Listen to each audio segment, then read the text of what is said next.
Field, and another chance for the Twins to win a ball game against the New York Yankees.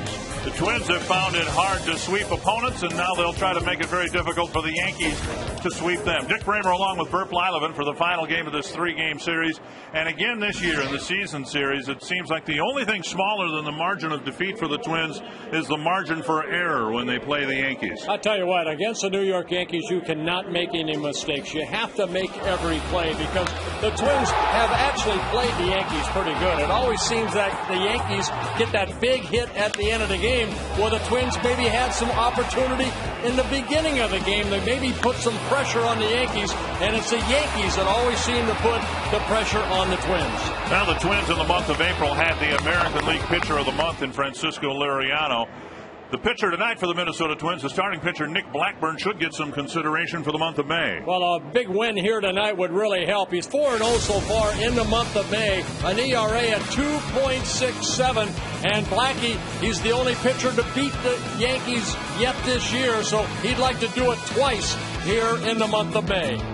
And all season long, the Twins are paying tribute to their 50 greatest uniform personnel. We'll take a look at Dave Winfield's brief but historic career as a Twin when we come back.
Dealer, or go to northlandford.com.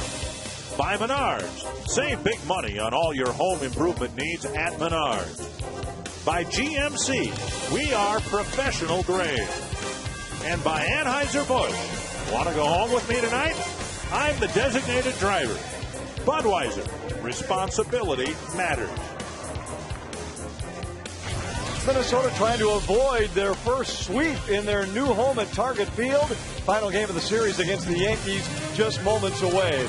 Their first season at Target Field is the 50th season of baseball in the Twin Cities. And as a part of the celebration of those 50 years, the Twins decided to name their 50 greatest players. A vote was held by media members all throughout Twins territory and by senior members of the Twins staff, and the 50 greatest Twins were selected. Among those was St. Paul native Dave Winfield. His story is told by fellow St. Paul native Jack Morris.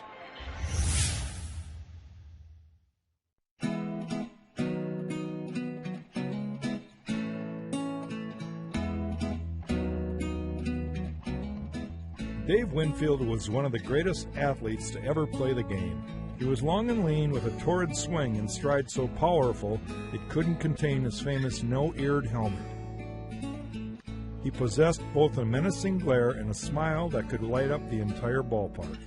Born and raised in St. Paul, Winfield was a star at Central High School and played both baseball and basketball for the Gophers. He pursued baseball and went straight to the show.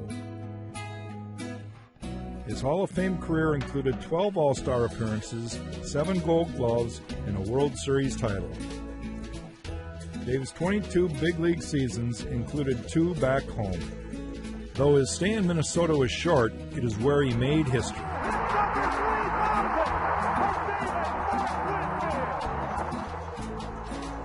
Trevor Fleck, Fox Sports North. Tonight, Nick Blackburn tries to make it 5 wins in 5 starts, 2 against the Yankees as the Twins try to avoid the sweep. First pitch in a moment.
Had hoped it had exercised its Yankee demons in New York.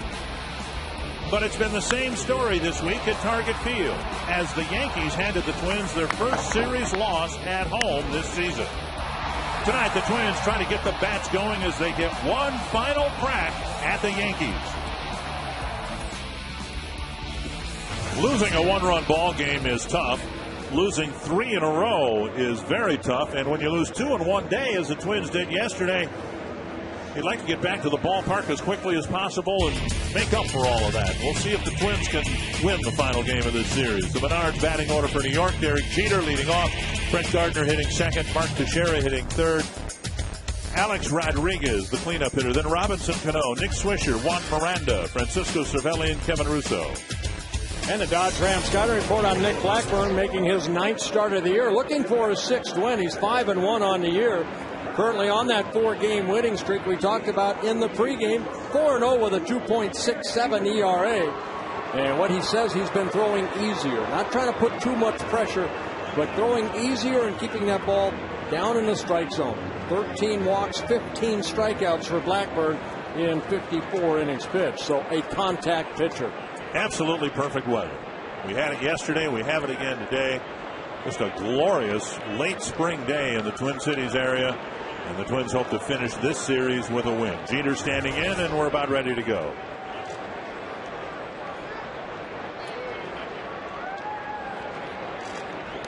And down on the dirt, ball one. Jeter provided the only run in the 1-0 completion of the game that started 2 nights ago.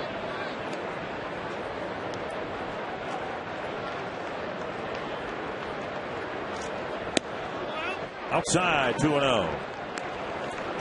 Blackburn with 4 wins in 4 starts. This will be his last start in the month of May.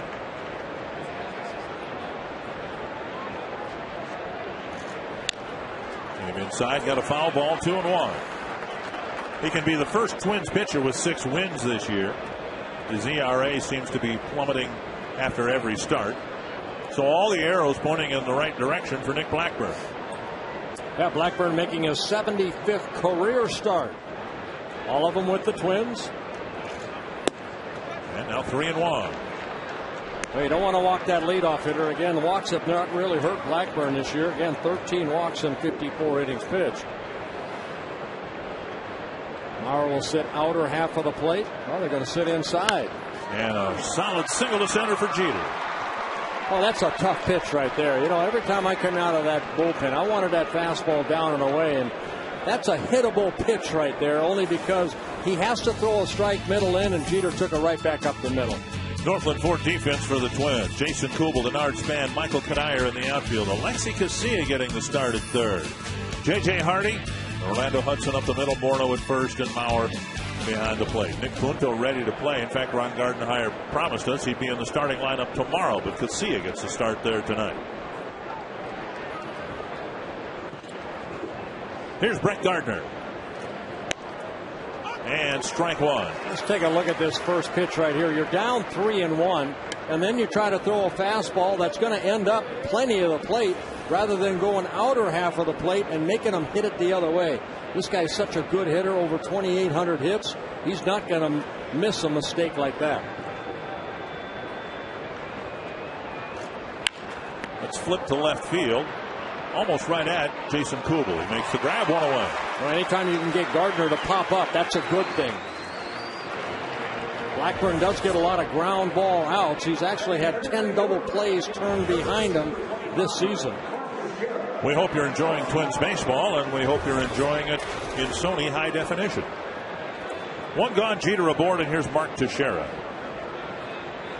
It was Blackburn who helped the Twins avoid a sweep in New York. He was the starting pitcher, pitched well, pitched 7 innings, pitched long enough so the Twins were able to put together that 5-run 8th inning. And the Twins ended up winning the series finale in New York, and they'll hope to do that here tonight. Yeah, they beat the Yankees 6-3 in that ball game thanks to Jason Kubel's grand slam.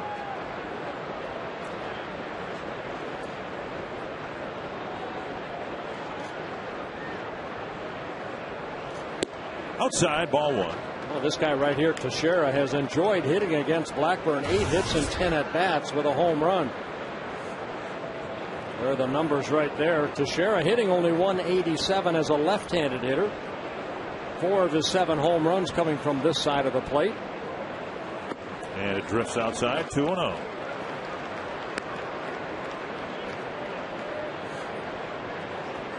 You want to pitch ahead in the count, and that's Blackburn's game. He's been falling behind here on the first 3 hitters.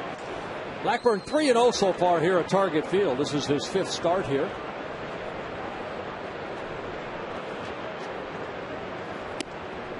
(3-0) with Alex Rodriguez on deck. Teixeira was 2 for 4 against Blackburn in New York a couple weeks ago with an RBI single. The 2 hits were both singles.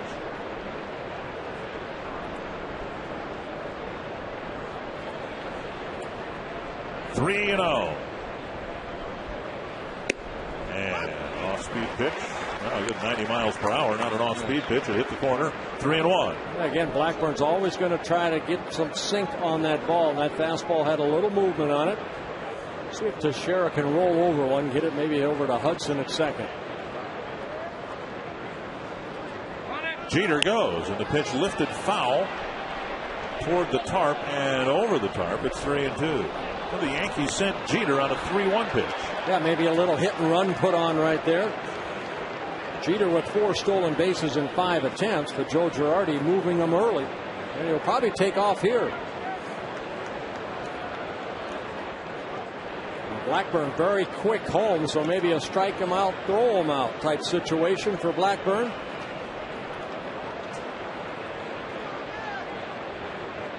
Long hold. Jeter goes, and the pitch line to center field. So Jeter will round second and go to third. And Teixeira has another hit against Blackburn. First and third, one away. Well, good piece of hitting right by Teixeira. Blackburn fell behind, and then he finally got the count to 3-2. Went with that sinker down. And Teixeira doesn't try to do too much with it. Takes it right back up the middle. And with Jeter on the move, he makes it over to third.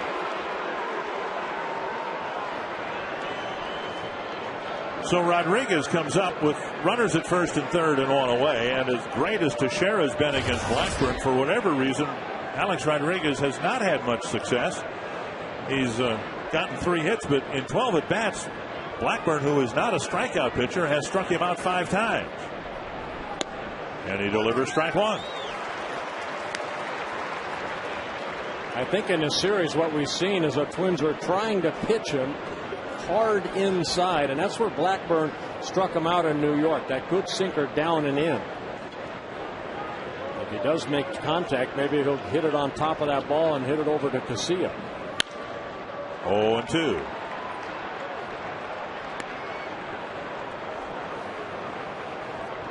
Rodriguez hitless in 3 at bats against Blackburn in New York. Hitless in 3 at bats last night. 1 for 4 in the fractured opening game of this series. See if they go down and in on him right here. Watch Mauer move. Just missed the corner, and Rodriguez took it for ball 1. Yeah, that's the pitch that he swung at in New York and ended up striking out. That sinker down and in. And this time Rodriguez leaves it alone. Yankees threatening here in the first. 1-2 to Rodriguez. High hopper over the mound. Hardy steps on the bag, fires, and Morneau digs it out. He gets the double play and gets out of the first inning.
just dug one out there to complete the double play, and Justin Morneau hoping the Twins can score first. He's in the middle of the Menards batting order. Denard Span having a good homestand.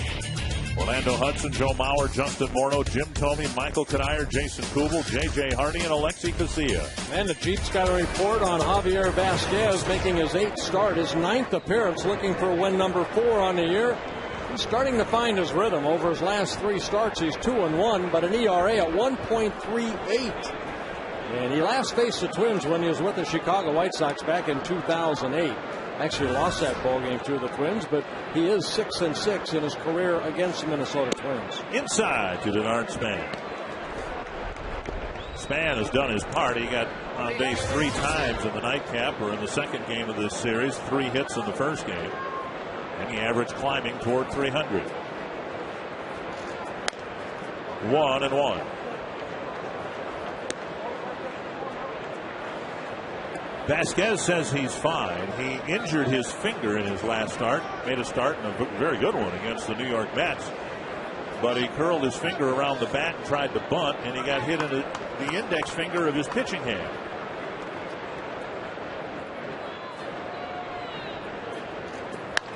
Roller right side. Teixeira's there. And he goes to the bag. 1 away.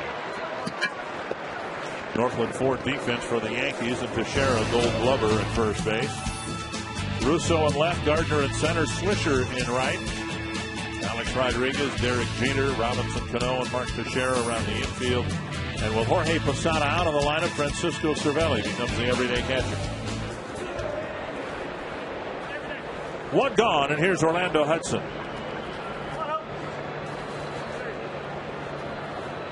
Hudson 0 for 8 so far in this series.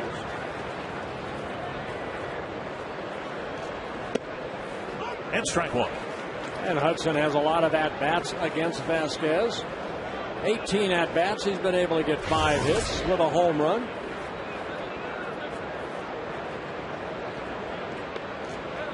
Both these guys in the National League last year. Javier Vasquez with the Atlanta Braves, and Hudson with the Dodgers. Vasquez coming over to the Yankees in a trade over the winter. Melky Cabrera, the big name, going to the Braves. Boone Logan also coming to the Yankees, and the Yankees sent him down yesterday. 1-2 to Hudson, trying to get a board here. Twins scored a first inning run in the game last night. And then, unfortunately, only 1 more after that. 2-2. That might have been a split finger right there. Vasquez has a good sinking fastball, not overpowering, but he's a great strikeout pitcher. Over his career, he's averaged about 8 strikeouts per 9 innings. He'll mix in a curveball, slider, and then he'll use that changeup, that split finger, as a changeup.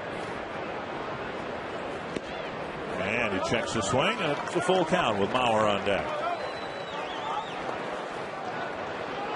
Vasquez over his career has been an innings eater. In the 2000s, only Randy Johnson, who's retired, Javier Hernandez. Juan Hernandez has worked more innings than Vasquez.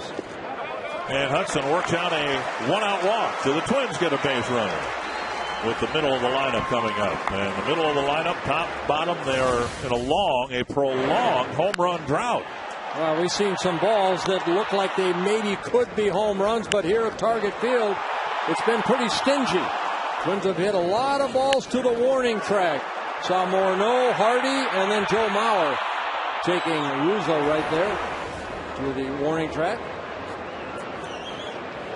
The Lincoln Mercury key stack. Kubel in the lineup today, trying to break the homerless streak. Joe Mauer has yet to officially hit a home run in his new ballpark.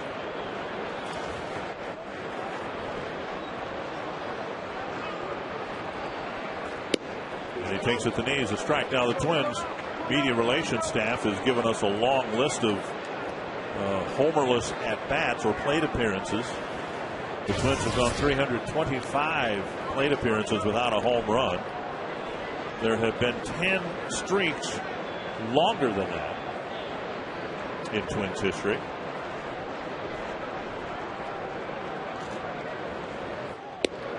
Including one that wasn't as bad as it looks.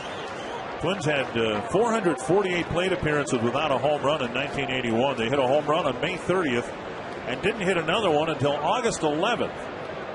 But then you have to remember, in the middle of that streak, there was a work stoppage. We had a couple months off. 1-1 to Bauer.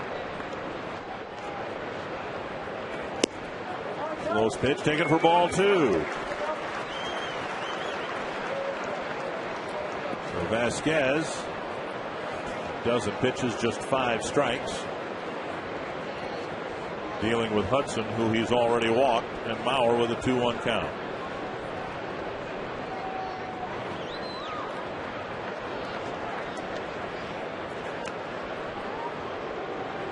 Vasquez, 33 years old, from Puerto Rico, in his 13th major league season. This is his second stint with the Yankees. He's also with the Yankees back in 2004. And you can see one of only 4 pitchers to pitch 200 innings in each of his past 5 seasons, but 9 of his last 10 seasons have been able to do that. And it went at least 10 games in 10 straight seasons. Foul back, 2-2. So he's been pretty consistent. Yeah, he's never been on the disabled list, so he's been available to pitch, as you said, in his second stint with the Yankees. He went to Atlanta as kind of the headline guy, I guess, of a restructured rotation. And with the Yankees, he's just kind of a fill out the rotation guy. They've got more expensive pitchers than him filling the top spots in the rotation. Pretty nice guy to have as your 4th or 5th starter. Mauer fouls it back. Well, what you want out of a starter is durability, and that's what this guy has been really ever since he came up with the Expos back in 1998. Andy Pettit right there, A.J. Burnett, both winners. Twins will get through the regular season without seeing the top 2 starting pitchers for the Yankees, at least so far, C.C. Sabathia and Philip Hughes. 2-2 to Mauer. Curve in the dirt. Scouts said last year that one of the reasons Vasquez had a comeback year, if you will, with the Braves, he threw his off-speed stuff more frequently last year than he had in some other years. And had great command of his off-speed pitches. Oh, he's always had excellent control, averaging about 2 walks per 9 innings throughout his career. Where he's thrown almost 2,200 innings.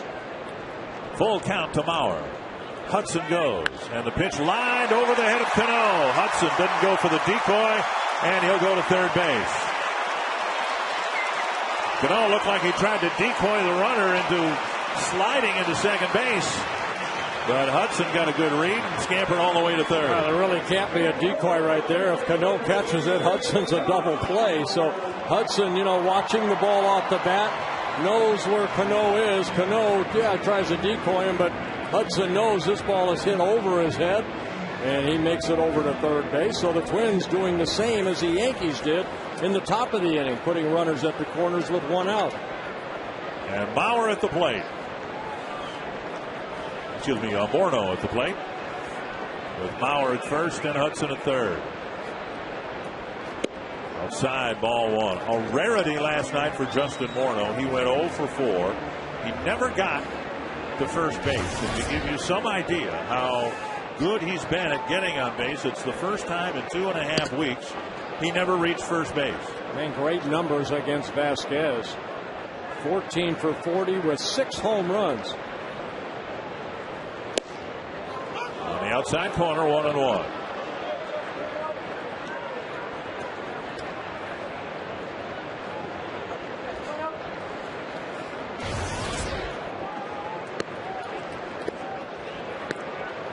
Twins have hit into a bunch of double plays last night. Morneau hit into his first double play.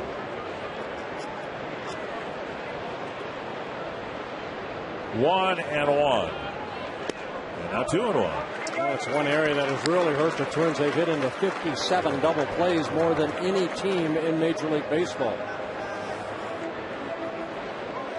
Closest pursuers, the Kansas City Royals, they've hit into 53. Those are ground ball double plays. There have been some line drive double plays that have been particularly painful to watch. Outside, 3-1 with Tomey on deck. Well, when a guy has success against you like Justin does against Vasquez, you always find yourself as a pitcher in this count. Always behind in the count. Now you have to come in with a pretty good pitch for hopefully Justin can drive it somewhere. 3-1 to Morneau. Lifted to left. Hudson setting up for a tag. He's going to score, and the Twins get the first run. A sacrifice fly for Morneau, and his 35th run batted in.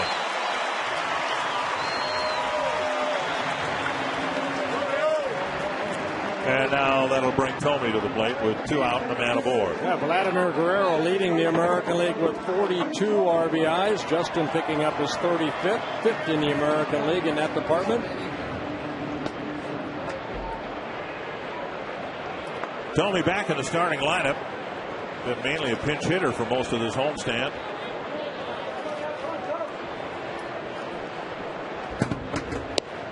And the first pitch over for a strike.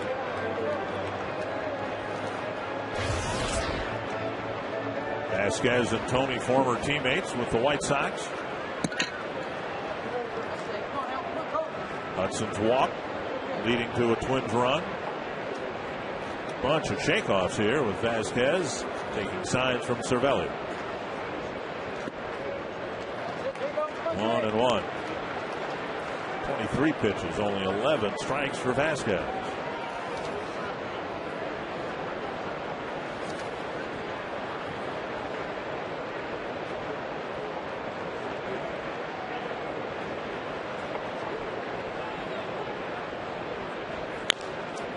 Tapper up the line, foul.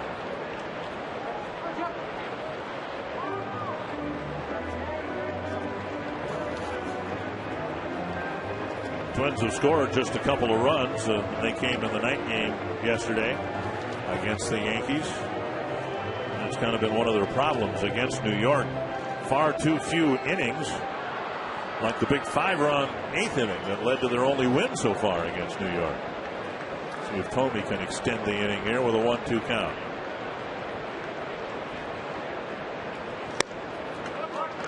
Two and two. Well, Jim Tomey with 569 career home runs, 4 behind Harmon Killebrew for 10th on the all-time list.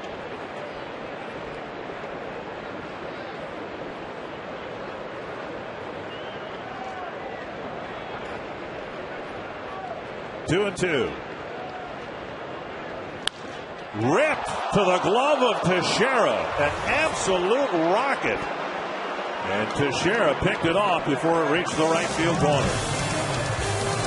This will break in a glove.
Bert, you're a big fan of chili, so Yes. I think we're going to have our girl Carly here bring it up to you in the broadcast booth, and you could. And I'm hungry too. Get it up here. And you can treat everybody around you in the booth. How about this? This job's really tough right now, isn't it? Thank you, Robbie. Down and in, ball 1 to Robinson Cano. It'll be Cano, Swisher, and Miranda, with Blackburn pitching with a 1-0 lead. And fouled away 1-1. A big double play turn behind Blackburn to end the first inning. Good job by J.J. Hardy getting that little short hop and then getting over to Justin, and he made a nice pick. But 11 double plays turned behind Blackburn so far. Breaking ball, gets a swing and a miss. I asked Ron Gardenhire what he's noticed about Blackburn and the difference between April and May, and in addition to everything else that's been discussed, Gardy said Blackburn is healthy now, that his knees are healthy enough to where he's not putting too much pressure on the elbow.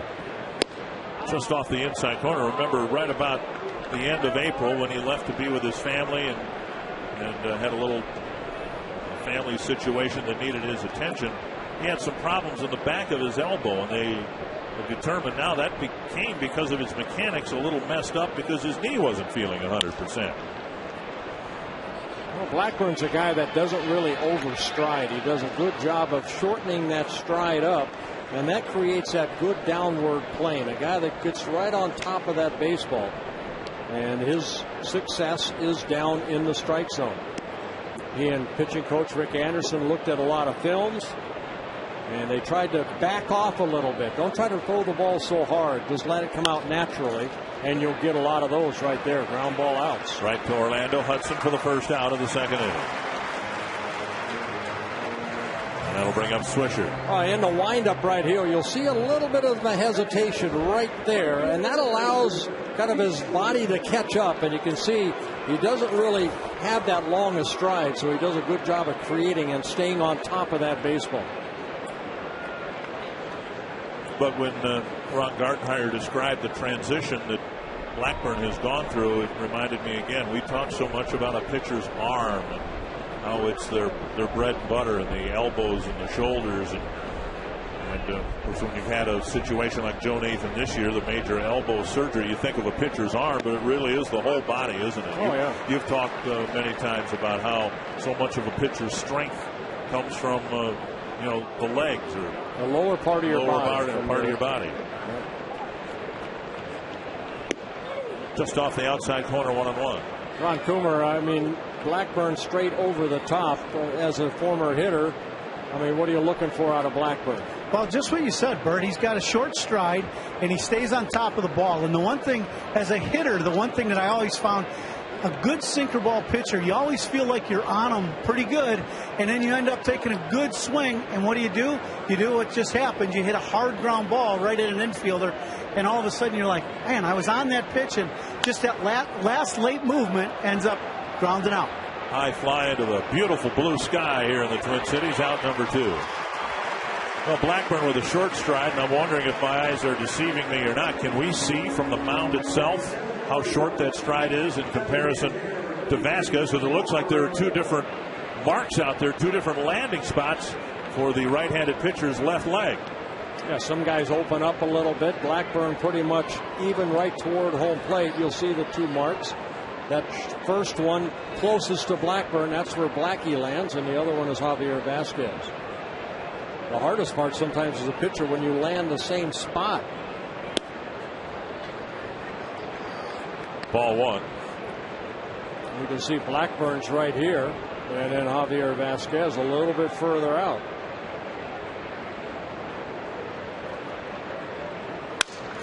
They're a roller to the second baseman Hudson.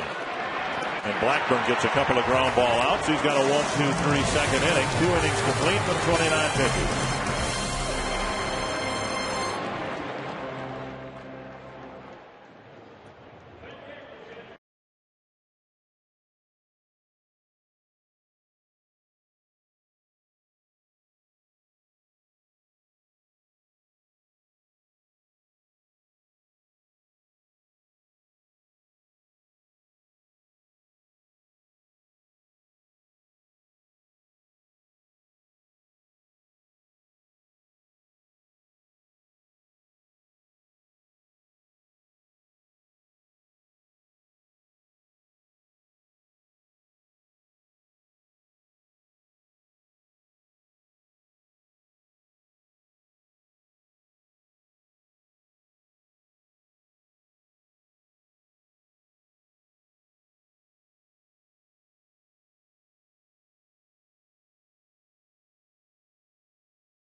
It's a Minnesota Moment brought to you by Explore Minnesota. You can visit exploreminnesota.com.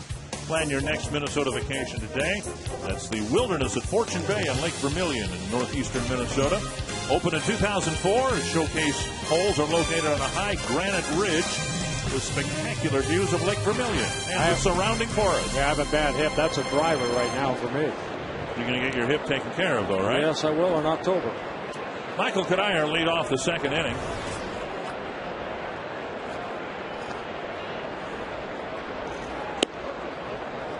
Ball one.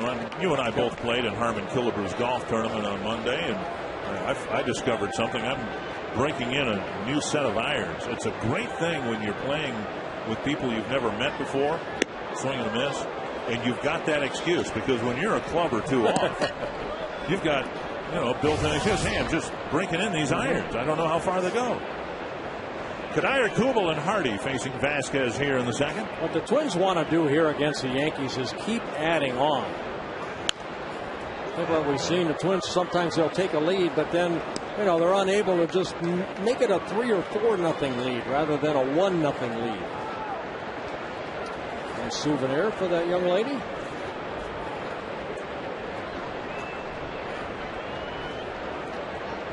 One and two. And punch to right center field. Gardner with great speed, but he can't make the play. Kadire will go to second, and he'll hold up there. Gardner, late in the game last night, went to the gap in left center and almost hauled in Drew Buterra's double, and he nearly got Kadire's double here in the second. Oh, good effort right there by Gardner, but, he had to go a long way for this ball. Right off the end of the bat, you can see the ball not hit real crisp. Kind of just takes his hand off the bat, lands in front of the diving Gardner, and then Nick Swisher has to go retrieve it in. By that time, Kadire had rounded first, and he's in with a leadoff double, his 11th double of the year. And Kubel off the end of the bat, a foul ball, 1 strike.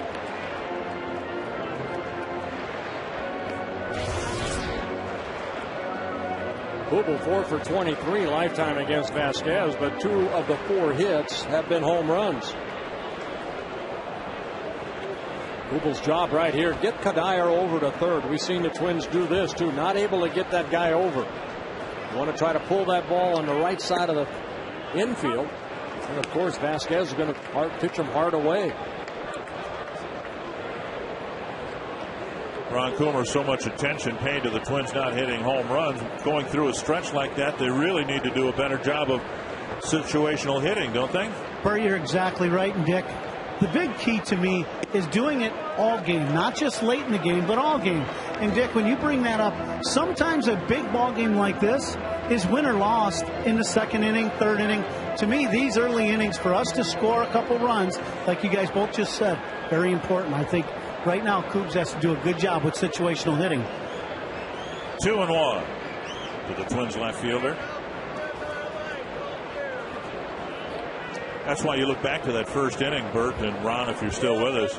The temptation would have been there for Justin Morneau to maybe try to do too much, hit a 3-run homer, and what the situation really called for, to be sure, was to get that runner in from third, and he just flipped the fly ball to left. It's on the outside corner, 2-2. Dick, you're right. And the other thing that happened in the first inning is, for one of the first times of the season, we've seen motion with Hudson, with Joe Mauer hitting. So that just goes to show you, Gardy is going to try to do whatever he can do to try to get runners in motion, stay out of the double play, and help the situational hitting. 2-2 to Kubel. Lifted to right center field, and it's got some carry. That'll get him in. To the gap off the warning track. An extra base hit for Kubel. Kadire scores, and it's 2-0.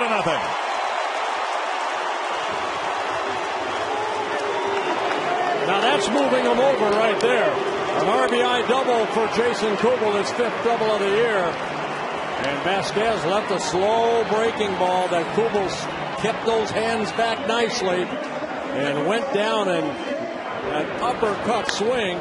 Good piece of hitting right there by Jason Kubel, scoring Kadire from second. So that's what you want to do. You put the Yankees behind the 8 ball, but you want to put them behind the 8 ball with maybe, a 13 ball rather than a 1 or 2 ball. Take the suspense out of the 9th inning.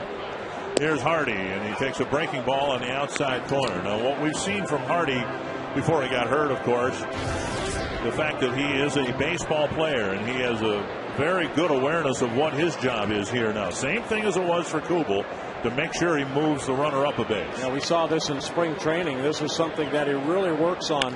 And so he rifles a shot to center. Kubel hesitated. He probably would have been held at third anyway. And the inning starts with 3 hits. Even though he hit that ball to the left side, he waited back nicely, and then he noticed where that pitch was, and J.J. Hardy put a good swing on that to get the base hit. So it looked like his intentions were to hit the ball the other way, but he ends up getting rewarded with a base hit up the middle. Quick trip to the mound for Dave Island. Take a look at Hardy right here, trying to keep those hands back, but boom. Boy, I imagine Ron Coomer, when you see a ball pretty much right down the middle of the plate, yeah, you'd like to still hit it the other way, but boy, you're going to be quick as you can and hit it hard somewhere. Well, the one big key, like you talked about Derek Jeter getting that hit, when the pitch is starting to run in on you and that ball didn't quite get in, as long as you keep your hands close to your body and get your hands extended out towards the pitcher, you're going to square that ball up. Great swing by Hardy, and the other point of that is getting a pitch that you can handle to hit behind the runner. I think it's real important. You look at his hands, stay close to his body, and the barrel gets out in front, and he's able to shoot that running fastball in on him, back through the middle. And now Casilla with runners at first and third and nobody out. High ball 1. Brendan Harris struggling so mightily at third base and at short in Hardy's absence. Twins sending Casilla out there. Watch Cervelli, the catcher, how much he moves behind home plate. Now, he sat way inside, and that ball's left out over the plate. Again, sitting inside. Oh, what a snag by Teixeira. And now Hardy is hung out between first and second. It's a double play, and the Twins have hit 2 rockets to the glove side of Teixeira, and he's caught them both. Another run scores. It's 3-0. Yeah, Casilla can't hit it any harder than he did right there.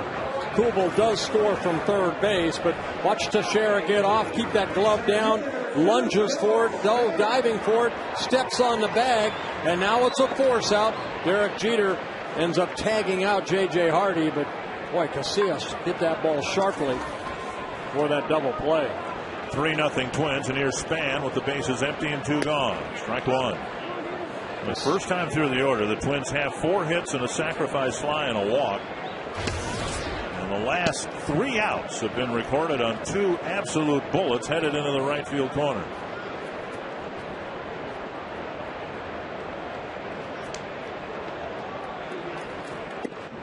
Drifts outside, 1-1. Casilla not getting an RBI because of the double play, but boy, did he hit that ball sharply. As Kubel makes it a 3-0 lead. Outside, 2-1.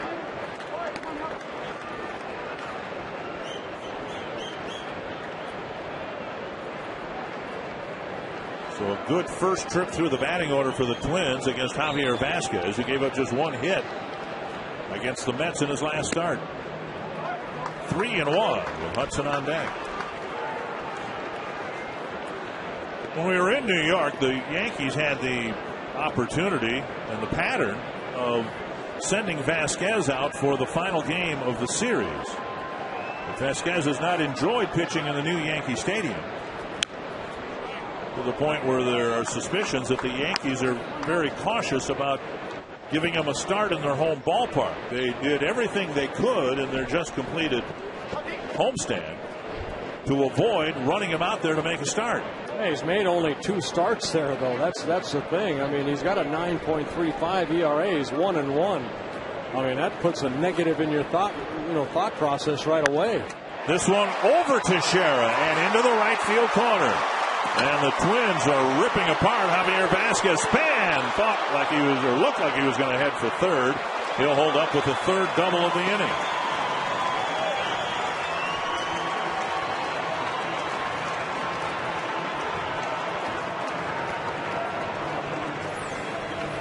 We showed you J.J. Hardy waiting back, and Spann, one of those guys that at the last second just drops the barrel of the bat at that baseball, and this one ends up down that right field corner. Spann with a 2-out double, his 10th double of the year, and he gets in the scoring position for Orlando Hudson. So in the inning, a single, 3 doubles, and a hard shot that could have been a double. And Orlando Hudson will hit. Drew a 1-out walk and came around to score last inning.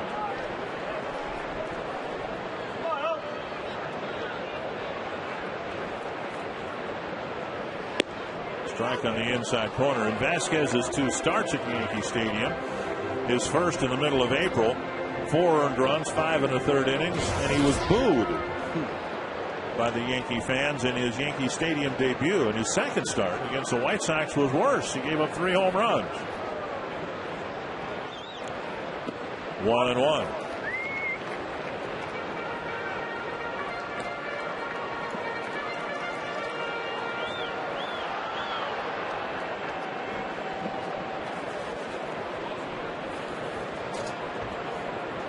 Nick Blackburn in his last start, the beneficiary of 15 runs scored by the Twins against the Milwaukee Brewers. 1-1 to Hudson. Soft liner back to Vasquez, and that ends the inning. 4 hits, 2 runs for the Twins, and it's 3-0.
Possible with the nation's fastest 3G network. AT&T. Rethink possible. Just 2 runs for the Twins in the first 2 games of this series, but 3 early runs here in the final game. What a sight to see. Twins fans having to shield their eyes from the sun.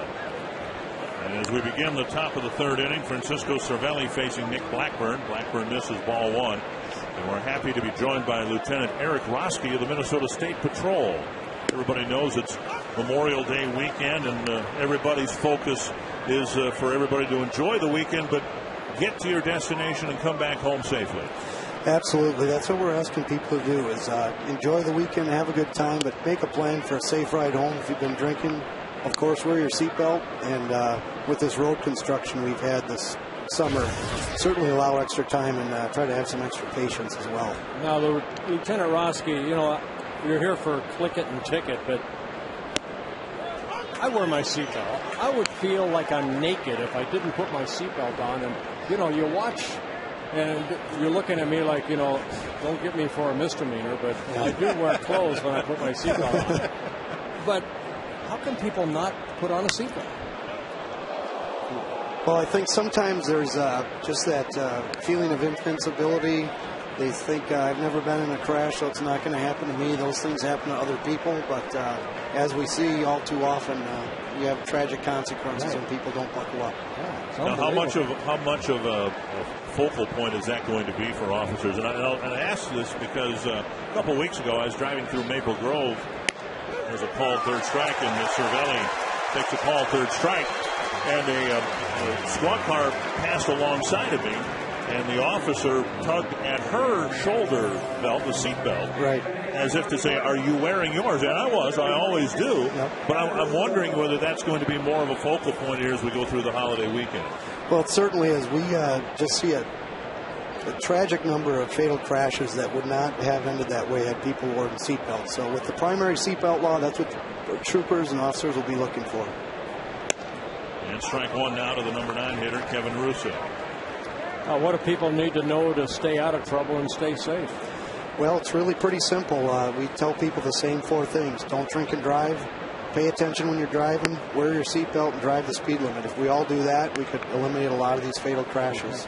You know, and we had so many of them in April involving teenagers, and my kids are teenage age. I don't have to ask them because they have seen their mother and I always buckle up. But I would imagine as we try to get teenage drivers used to putting on a seatbelt, some of that falls with the parents and the example they set, isn't it? Absolutely. It all begins at home. Law enforcement tries to do its part, but really it begins with the parents showing it or providing a good example for their children. Bouncer to short. Hardy charges it, picks it off knee level, and throws it chest level. 2 down. So 6 in a row set down by Blackburn after getting that key double play to get out of the first inning. And a designated driver, very important. Absolutely. We really ask people to plan ahead for those designated drivers. If you're going to go out, plan ahead to get a safe ride home, because once you get drinking, that's when the judgment sometimes goes out the window. There's a lot of cabs around that can take you home, too, if you don't have a designated driver. Absolutely. Do you have any sense, is there a survey out there that suggests what percentage of people regularly use their seatbelt? Fall back to the screen. Well, our most recent statistics show that about over 90% of the people buckle up, but that still leaves that 10%, and in outstate areas it's a little higher rate of people that don't wear seatbelts. So we're making good progress, but we still have a little bit to go, and we want to get that last 10% to wear their seatbelts at all times. 1 strike to Jeter, and another ground ball to short. Hardy makes this play. It's another 1-2-3 inning, and our thanks to Eric Roski of the Minnesota State Patrol. Folks, buckle up, stay safe this holiday weekend. Lieutenant, thank you. Thank you.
The short code 234-234. Jason Kubel leading the pack.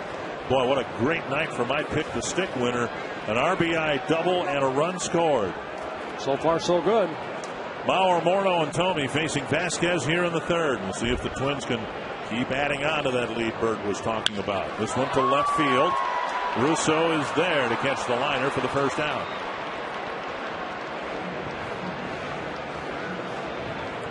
And that'll bring up Justin Morneau.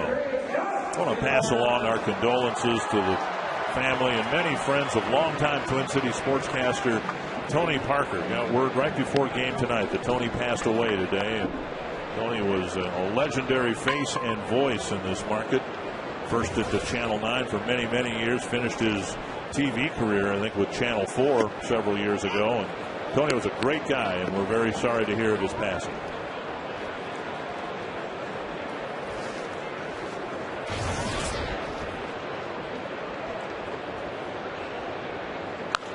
To the right field corner. Off the base of the wall. Swisher plays the carom well. Here's the throw to second. Morneau is in with a double. And it is the fourth double for the Twins already tonight against Javier Vasquez. You know, in yesterday's ball game, Mark Teixeira was going for second, and he ended up sliding on the outfield slide, trying to get that bag, second base bag, with his left hand. And right here, Justin Morneau hitting the ball sharply, and Swisher does a good job of getting over there and playing the carom. But right here, Justin's thinking, you know what, Jerry White, I'm going for two right here. And then he slides directly into the bag and over the bag. So a little difference right there between Teixeira's slide and Justin's slide here in this ball game. Here's Jim Thome.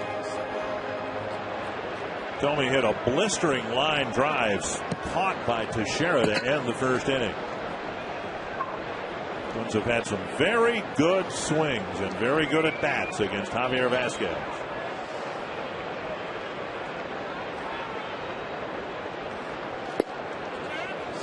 Take a look at Teixeira's slide yesterday. This coming in the ninth inning. And it was Michael Kadire who made a great throw to J.J. Hardy. He picked it right there, but you see Teixeira sliding on the outfield side, and his goal was to touch it with the left hand. And that's where he ended up getting tagged out. And he ended up credited with a single, but right there, Justin went directly into the bag.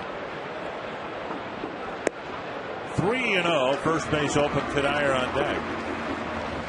You know, and the fact that Teixeira was thrown out at second base was reason number one why all the nonsense that followed regarding Rivera getting ready and Pettit and all of that, because it was the throw out at second was two pitches after the Swisher home run. If Teixeira had been called safe at second, or if he had stayed at first, none of what followed would have followed. So a 4-pitch walk to Thome, and Kadire comes up with 1 out and 2 on. Time to vote for the 2010 All-Star teams that will be playing the Midsummer Classic in Anaheim. You can vote for all the Twins and the rest of your favorite major leaguers online at twinsbaseball.com. Vote early, vote often, and help the Twins be well represented in Anaheim. Twinsbaseball.com, where Twins baseball is always on. Here's Kadire. Lifted a double to right center field to start the second inning and then later scored. Well, you know, Dick, going back to what happened yesterday with Rivera not ready to come in, so Andy Pettit went out and threw his 8 pitches, and then Joe Girardi ended up taking him out, allowing Rivera to throw more pitches in that bullpen during that time. That's happened before in baseball. But if they want to speed up baseball like Ron Gardenhire is talking about, make it to where if that starter goes out there, or a reliever, whoever it was, it just so happened to be the starter, Andy Pettit, he has to face at least one hitter. He's already thrown 8 pitches. He's already warmed up, so he has to face at least one hitter. And then if Joe Girardi makes a change, then he makes a change.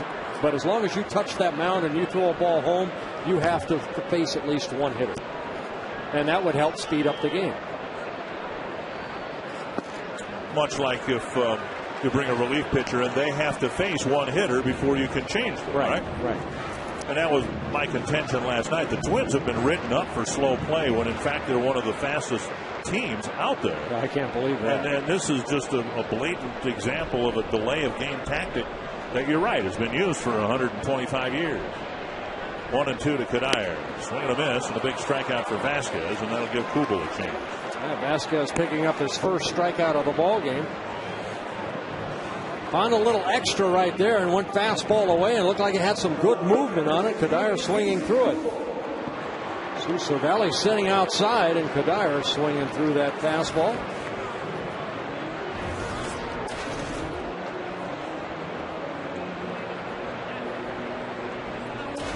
Kubel with a double, driving in a run. He later scored a run, and that's where we're at, 3-0.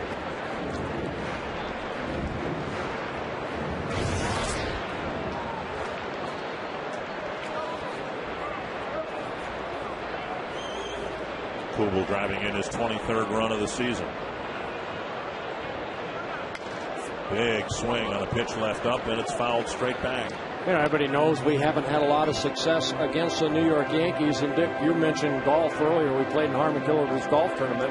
And, you know, you play your home course, and there's always 1 or 2 holes at your home course that you say, you know, I always have trouble with this hole.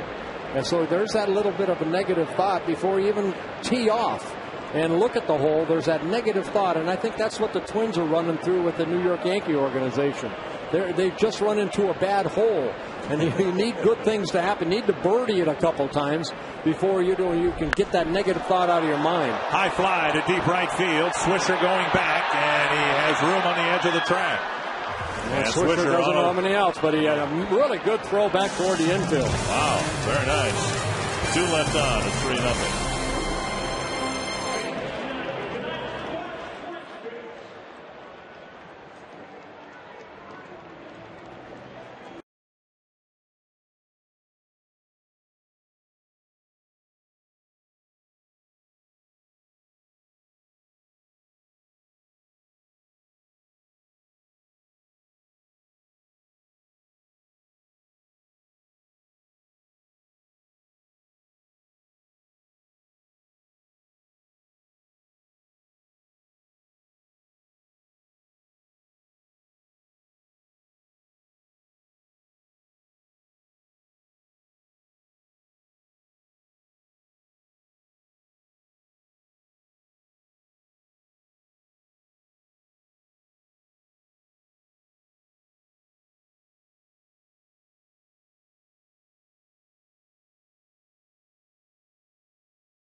There's the Grand Casino story of the game. Well, the Twins scored 1 in the first on a sacrifice fly off the bat of Justin Morneau, then 2 in the second.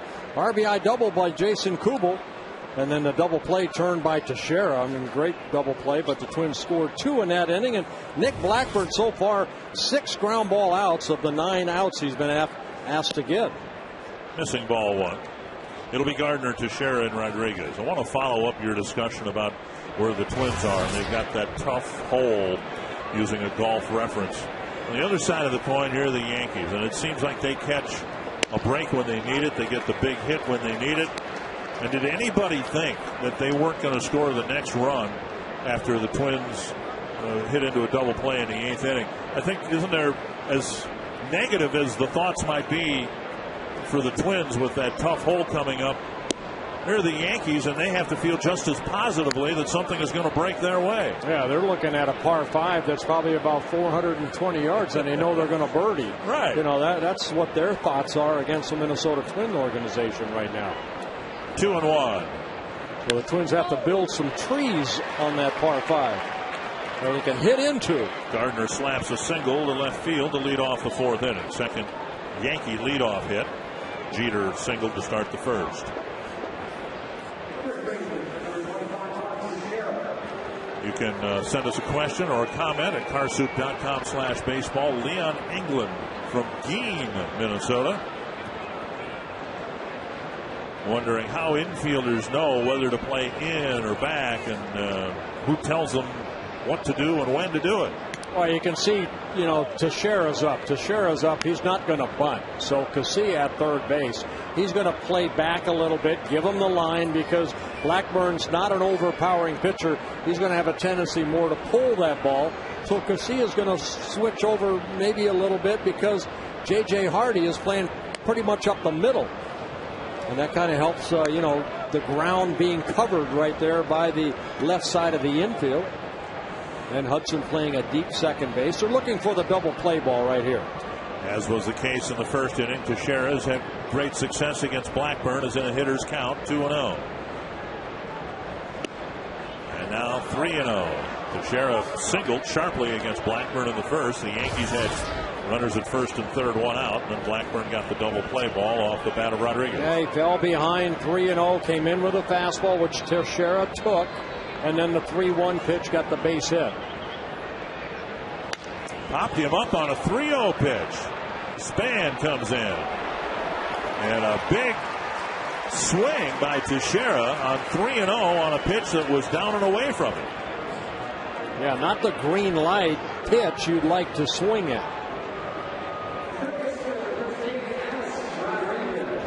And our trivia question this evening: who are the 3 active players with 2,000 hits, 200 home runs, and 300 stolen bases? I think 2 of them are here. I know this guy at the plate. He's 1 stolen base short of the 300 stolen bases. Okay.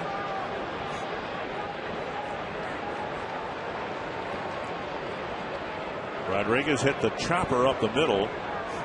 Hardy fielded it near the second base bag, stepped on the bag, and threw to first to end the top of the first.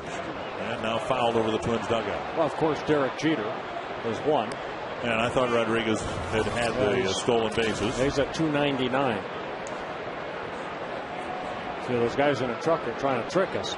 Vladimir Guerrero. How about Ken Griffey Jr.? Yeah, there's another one.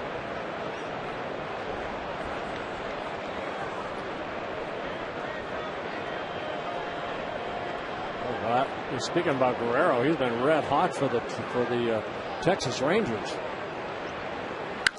Fly ball to shallow right field.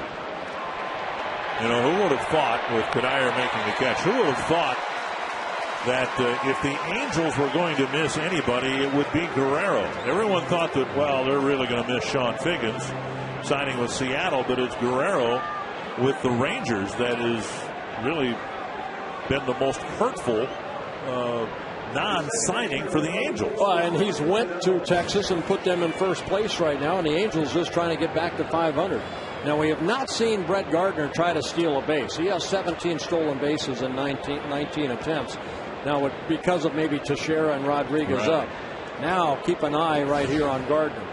Blackburn very quick home, and only one person has tried stealing against Blackburn, and Joe Mauer threw him out. And there he goes. No, he stops. And Mauer throws behind him and throws it down the line. And Gardner will go to second base. Mauer threw behind Cano, as it turned out, he threw behind Morneau, too. Well, Mauer will get an error on that errant throw right there, his second error of the year. And for the Twins, only their 10th. And this is the Twins' 47th game. Always hard right here. It's trying to throw behind Cano. And then just ball going down the right field line. Cuddyer has to come get it. And Gardner doesn't get in the scoring position. 1-0 to Cano. Down low, 2-0. In last night's game, the Twins did not turn a double play. Should have been turned. It wasn't, and it cost the Twins a run. And so we'll see whether this error with 2 outs in the inning leads to anything for New York. 3-0. You know, Dick, I always took pride in trying to get out of innings like this as a pitcher, because as a pitcher like Blackburn, he's not a strikeout pitcher. He's a guy that relies on his defense to make great plays for him. And when one of your teammates make an error like Joe did right there, I always took it upon myself to get out of this inning, because I feel, okay, I did my job on picking up Joe Mauer. And that's the personal pride that you should have, is pick up your teammates, and that's a game of baseball. It's a team game. 3-0 to Cano. And a strike on the outside corner. Remember, Teixeira on 3-0 went after a similar pitch to the one that Blackburn just delivered and lifted the lazy fly to center.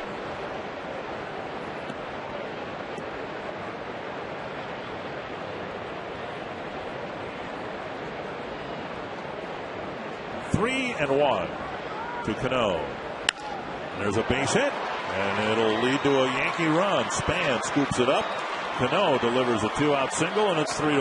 Yeah, Blackburn just came again. He's a contact type pitcher. He fell behind 3-1, and then right there, Cano, a very good hitter. He came in 5th in the American League and hitting behind Joe Mauer 4th, hitting at 339. Does a good job of just lining that ball over the head of J.J. Hardy. And Cano picking up his 29th RBI of the year as Gardner scores. Fox Tracks brought to you by the Minnesota Department of Public Safety. Now Swisher, who hit the game-winning home run in the 9th inning last night.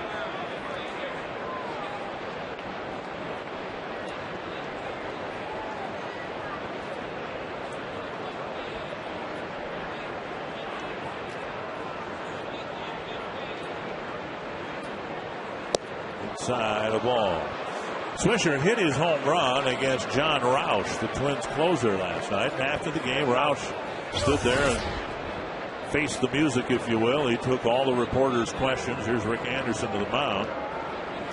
And when you're 6'11" and you're a stand-up guy, that tends to get noticed.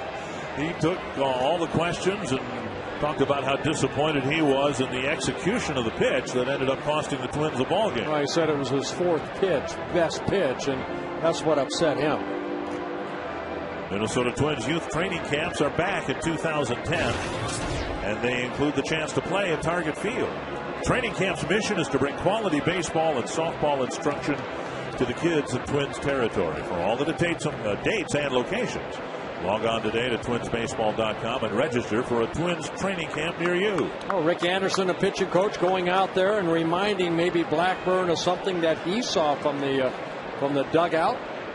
And Andy's usually pretty good at his visits out to the mound to get that pitcher out of the inning. This one skips by Hudson. Cano will hesitate and then try for third base, and he'll reach. And now the Yankees have a pair of 2-out hits. And we'll get Miranda to the plate with the tying run at first. Let's take a look at the location. Mauer sitting down and away. And a pitch just up a little bit. And Swisher hitting it up the middle. You know, you're facing a very good hitting ball club. Only the Kansas City Royals, believe it or not, are leading the American League in hitting 280 as a ball club. Yankees hitting 277. Twins are 3rd, hitting at 273.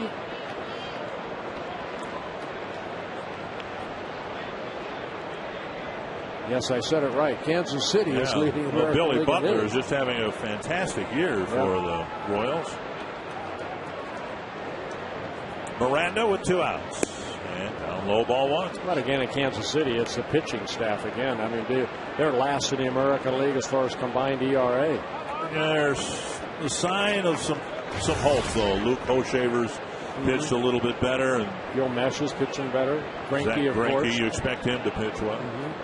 See if Blackburn can get the Twins off the field here in the 4th inning. And there's a roller that should do the trick. 2 2-out hits mean it's an earned run, and only one for the Yankees, and the Twins still lead by 2.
Can that be?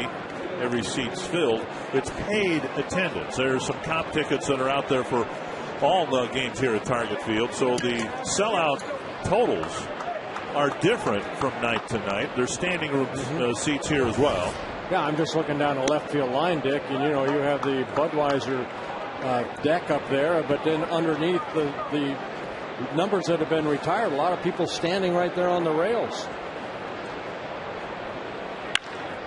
Sharp ground ball hit right at Derek Jeter, and J.J. Hardy is retired. You know, sometimes Saturday, as incredible as this sounds, we'll still be in the month of May, but sometime Saturday, the 1 millionth fan is going to come through the turnstiles here at this ballpark. There have been 11 seasons in Twins history where they did not draw 1 million fans, and this year in this beautiful new ballpark, the Twins are going to draw 1 million fans in the first 2 months. I'll tell you what, they're coming out to see a very good ball club play. They're coming out to see this new beautiful ballpark. But remember, in 1988, the Twins were the first American League team to draw over 3 million people. So you put a good product on the field along with this stadium, the fans will come out. If you build it, they will come. They have come, haven't they? 1-1 to Casilla. Remember that sign at the Metrodome that was always up there in left field, high left field? If you build it, they will come. Well, they have come. The whisper in the cornfield of Iowa was right, wasn't it? 1-2. Casilla ripped one down the right field line, intercepted by Teixeira for a big double play for the Yankees in the second. Checked his swing, 2-2. You know, Lou Nanne, the former Minnesota North Star broadcaster executive, stopped by a couple innings ago, and he's here tonight. And I said, what do you think of the ballpark? And he says it's beyond belief, breathtaking. And it really is for those of you who haven't been here yet. Bouncer right side. Cano calls for it. Throws Casilla out, 2 down. Denard Span will hit with 2 outs in the 4th. I've got Jeter on my list. Yep. Ken Griffey Jr. on my list.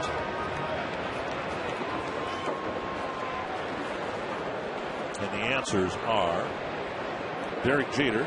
Oh, Bobby Abreu. Ken Griffey Jr.'s not on there. Not enough stolen bases. I thought he stole a lot of bases when he was younger. He did against the Twins. Ball 1 to Span. cracked a double into the right field corner his last time up. Well, you keep forgetting about Bobby Abreu. You don't realize what a great career he's put together. 2-0. Abreu with the Angels. We'll see them later this summer. We went out there, opened up the season against the Angels, won 3 or 4 out there. Angel team that's struggling to get back to the 500 mark. Foul back. I'm curious to see the Ranger ball club that's going to start a series here tomorrow night. It's been a very interesting season for the Rangers. Leading the West by 2 games beginning play today.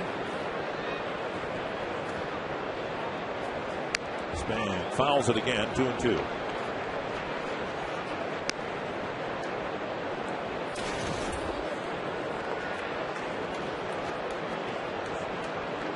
Vasquez has struggled in most of his innings. He's got a chance here in the 4th for a 1-2-3 inning. He hasn't faced fewer than 5 batters in an inning yet.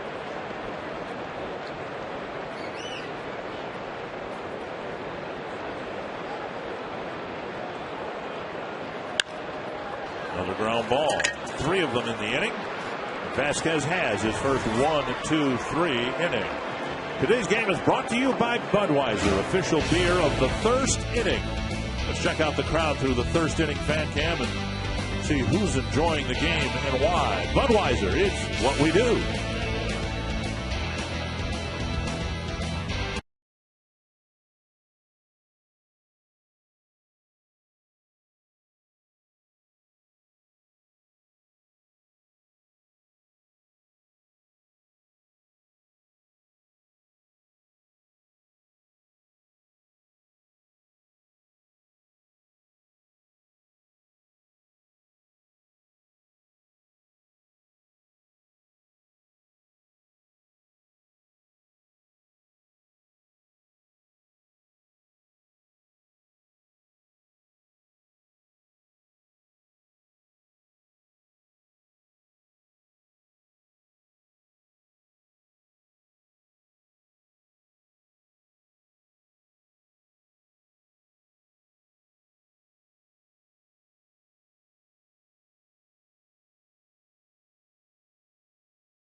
Yankees at home in a while. A long time. And why the monkey? Oh, we got the monkey at the Mall of America. We were going to get a bear, the Build-A-Bear there. I decided the monkey would be better. I actually was thinking about the Yankees at the time, and I thought, well, we'll get the Yankees off our back with this monkey. Monkey might be the trick bird. How about that? What do you think? Hey, let's hope so. Let's hope so. Right now, the Twins leading 3-1, and very clever sign. Thank you very much. And you are hereby circled. Cervelli leading things off, taking a strike, and now a busted bat. And a little fly ball into center that drops for a hit. The splintered end of the bat nearly impaled somebody in the Yankee dugout. It went right past the on-deck hitter, Kevin Russo. And it almost got Brett Gardner. We see right off the end of the bat, the barrel flying behind him into the dugout. Tony Pena right there, the bench coach ducking. But it's kind of a bloop base hit for Cervelli, getting his first hit. And the hits are tied at 6 apiece. To Morneau, and he'll go to the bag, a double play. So Cervelli doesn't hit his ball hard, and he gets a base hit. Russo hits it hard into a double play. That's kind of what Casilla did, that number 9 hitter for the Twins. He did the same thing. Hit the ball sharply at the first baseman. Casilla at Teixeira. And right here, Russo, that inside-out swing right at Justin. And Cervelli has no place to go, but back to the dugout. So 2 down quickly in the 5th, and here's Jeter.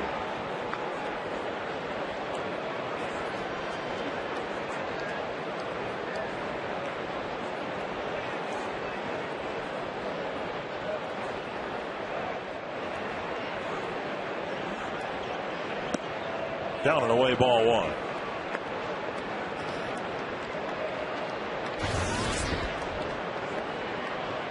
Blackburn has just 1 strikeout.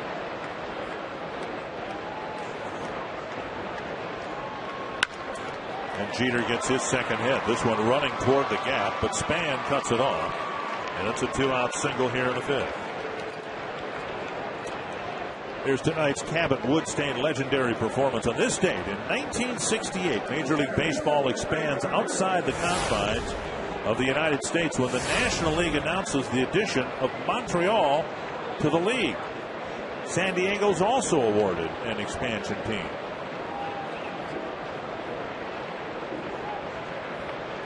Well, okay, Montreal and San Diego brought into the National League. But at some point that year, the announcement had to be made about the Seattle Pilots and Kansas City Royals, because they started in 1969 too. Just not today. They didn't make that announcement today. You missed. Maybe they'll make it tomorrow. Yeah, could be. Of course, when you expand, or at least back then you had to, there was an interleague play. You had to add 2 teams to each league, so they'd have somebody to play. 1-0 to Gardner. Mauer sends up inside, and Blackburn hits the target, but it's called ball 2. He's done that a number of times tonight where Mauer set up right there. Blackburn has just missed getting the inside corner.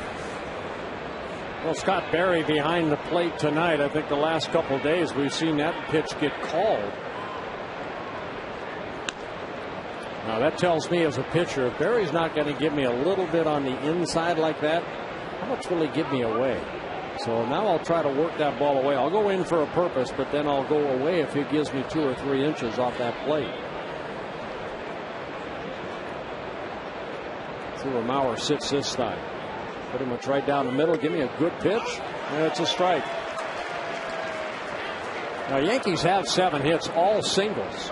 Twins have 6, 4 doubles, and a couple singles.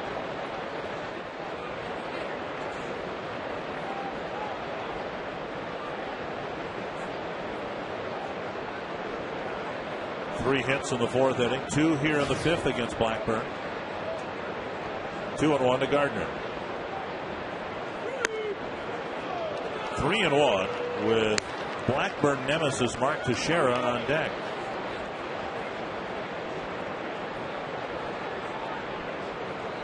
Blackburn knows he doesn't want anything to swell out of control here. So he'd love to bear down and get Gardner and have Teixeira lead off the 6th inning.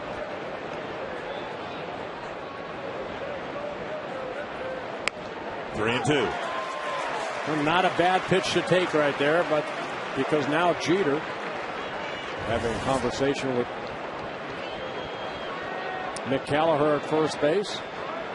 He'll be taken off. Justin will be playing behind Derek Jeter. Morrow doing a little groundskeeping, trying to smooth out the base path in case Gardner hits a ground ball to him. And instead, Blackburn snags a line drive. And it's a scoreless 5th.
in the Twin Cities area from this beautiful ballpark. It is our privilege to be bringing you Twins baseball here tonight. Orlando Hudson, Joe Mauer, Justin Morneau to hit for the Twins in the 5th. Vasquez has set down 5 men in a row, hasn't given up a run since the 2nd.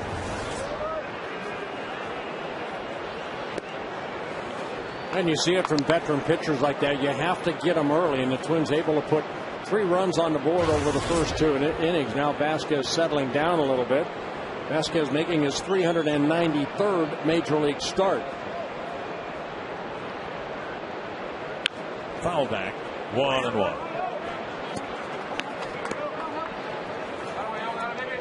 Vasquez with 145 Major League wins, 143 losses. He's pitched over 2,500 innings at the Major League level. He has almost 2,300 strikeouts. Inside, 2-1.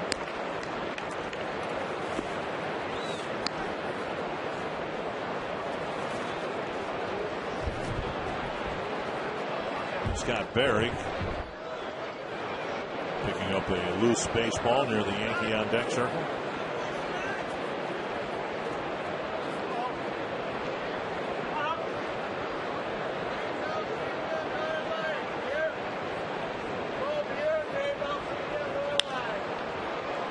Fouled on the left field line, 2-2.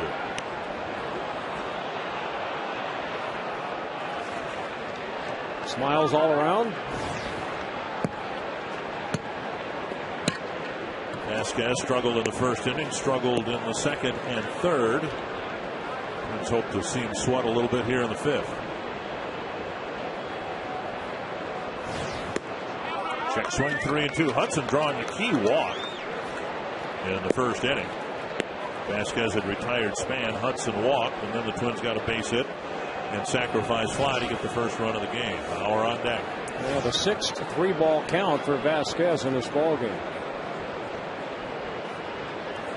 That's to right center field and down for a hit.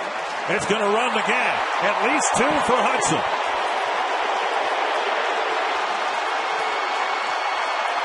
A leadoff triple for Orlando Hudson here in the 5th.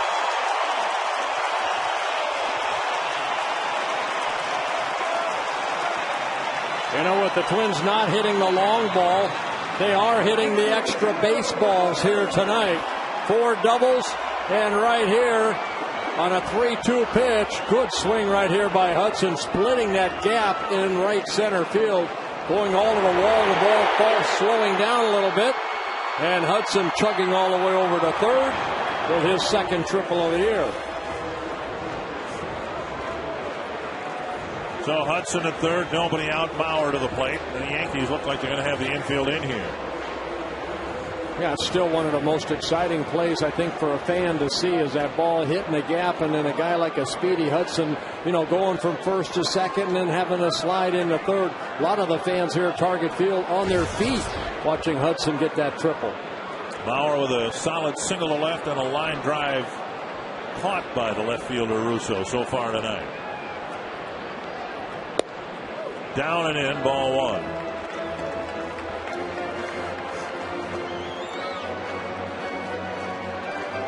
.80 pitches for Vasquez, 45 strikes.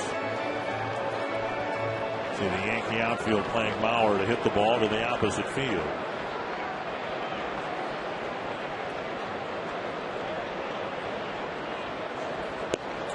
Oh, outside corner, 1-1. That's what you were talking about, I bet, right there. He said, well, if he's not going to give the inside corner a little in off the inside edge, maybe he'll give some away. There it is right there, because where he sits inside, and he kind of guesses on that outer half of the plate, where you can see where Scott Berry is. He's looking directly over the middle part of the plate. And that's where Cervelli's sitting right now. Mauer with a big swing and a foul, 1-2. And again, you see Cervelli, a catcher that likes to really move his whole body into that position with his feet spread out. Newly reacquired Chad Gaudin in the Yankee bullpen. You know, Tony Pena, the bench coach, was a catcher, very good catcher. He did a lot what Cervelli does, is really moves in and out in behind home play. There's Tony Pena. Caught me in Pittsburgh. A great career. You said you've liked that of your catchers, right? I wanted my catchers to move because I had a tendency to throw to the middle of their chest protector. Don't sit right in the middle and move your glove left or right. I want your body to move. 1-2 to Mauer. Got a pitch up, fouled it back. Hey, Ron Coomer, can you feel? I mean, Cervelli, he really gets in there. Can you feel as a hitter him, moving in there? You definitely can. I would not suggest anybody trying to peek back there. But as a hitter, when you feel, especially when a guy moves as much as Cervelli, you can definitely tell when he gets up underneath you, like the third pitch to Mauer where he really came in. If Joe can feel him come up underneath him, then sometimes you can look in and look to turn on him. Another 1-2 to Mauer. Then there's the old catcher's trick about tapping your glove away from your body inside and then setting up outside. Right, you tap it inside, right. Like you probably did right there. Kind of moved in and then did the old Tony Pena, where he's really spread out and then sitting down and away, giving you a good low target. The one thing you can look for, guys, especially in this count, if the ball's away, watching the outfielders sometimes take a step one way or the other to see if the ball's going to be away. Maybe the center fielder takes a step towards left center. And an off-speed pitch. Mauer strikes out. So Hudson, for the time being, still at third base, and we'll see how aggressively the Yankees go after Morneau here. Well, Cervelli again sitting down and away, and this time that pitch down and away, and Joe swinging at maybe ball 4.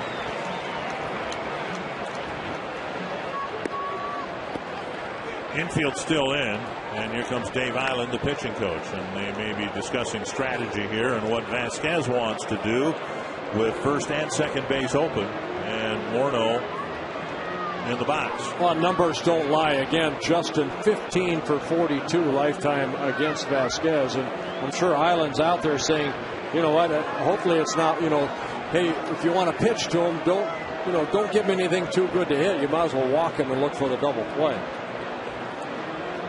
Don't miss your chance to meet one of the great men in the history of the game of baseball, Harmon Killebrew. Head over to Gander Mountain in Blaine, Sunday, June 13th from 11 a.m. to noon. You can visit foxsportsnorth.com for details on how you can meet one of the greatest Twins players of all time. One of the classiest individuals of all time. And they're going to go ahead and walk him. To set up the double play and going after Tony here. So Morneau, who didn't reach first base last night, has a sacrifice fly, double, and intentional walk in 3 plate appearances here tonight. Tampa Bay Rays were swept at home by Boston, but they beat the White Sox 5-1 tonight. White Sox falling now 7 games below 500.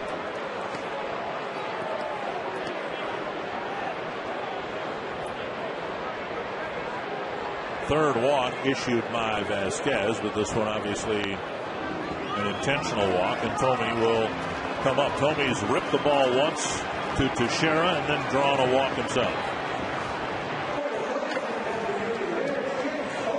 This would be a nice place for a blast right here off the bat of Jim Tomey.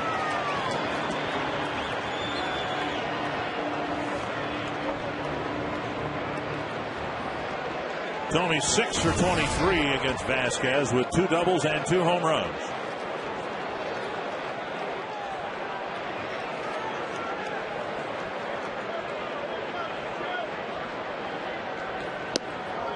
All this talk about how the ball isn't carrying here. Remember Tomey's last home run here. He hit a fly ball to left center field, and no one, including Jim Tomey, thought the ball was going out. And it kept carrying and kept carrying until it went out. 1-0 to Tomey. And now a strike. So under the right conditions here, the ball will carry. We just haven't seen those conditions frequently enough for the hitters.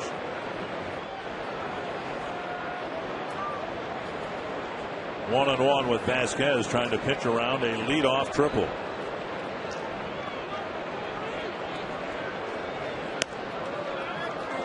Last night in the 8th inning, the Twins had runners at first and third, nobody out. And the Yankees got out of it, getting Mauer to bounce into the big double play.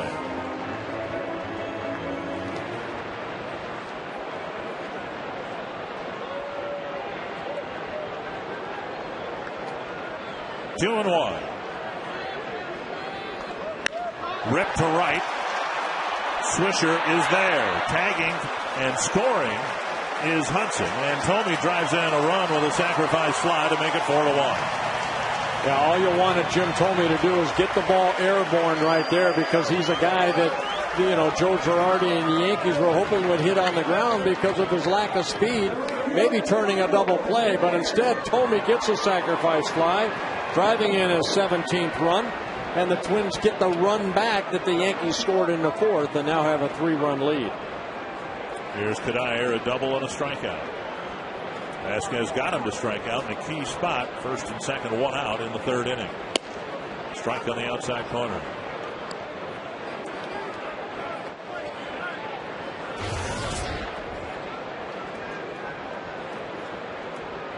Kadair's double started a 2-run second inning.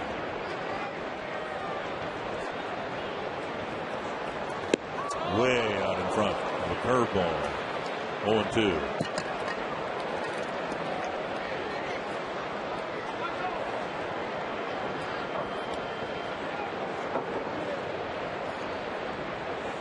Kadair on a high fastball his last time up.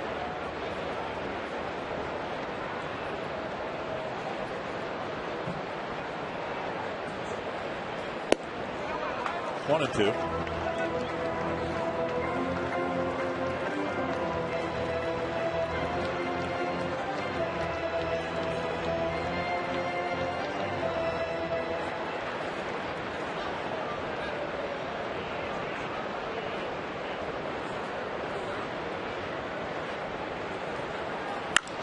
Rip to right field, and Swisher is there to catch the liner. So a couple of well-hit balls in the inning. Hudson's leadoff triple leads to another Twins run.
Well, Jim Thome with a sacrifice fly. 2 of the 4 Twins runs have scored on sacrifice flies.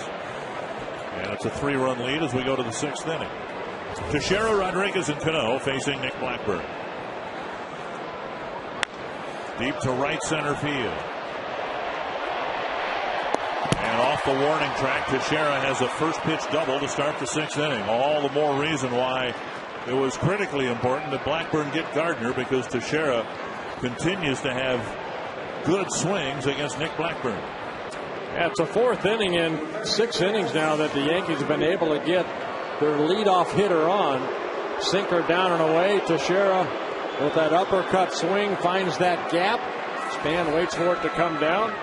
And Teixeira gets his second hit on his 9th double. Alex Rodriguez bounced into a double play and hit a fly ball to right. 71 pitches for Blackburn.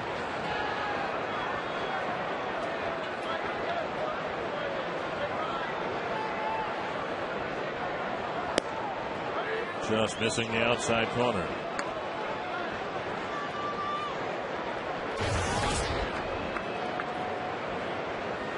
The Yankees in the middle inning starting to pick up some hits here against Blackburn. Yeah, that was the first extra base hit off of Blackie. 6 hits in the last 11 at bats for New York. And a 2-0 to Rodriguez.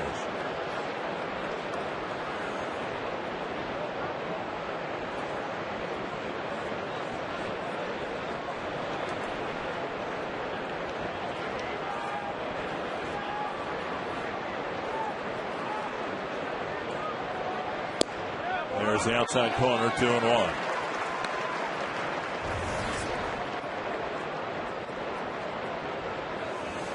You see Blackburn's most pitches he threw, 19 in the 4th. This will be number 75 in the ball game. 3-1 with Cano on deck.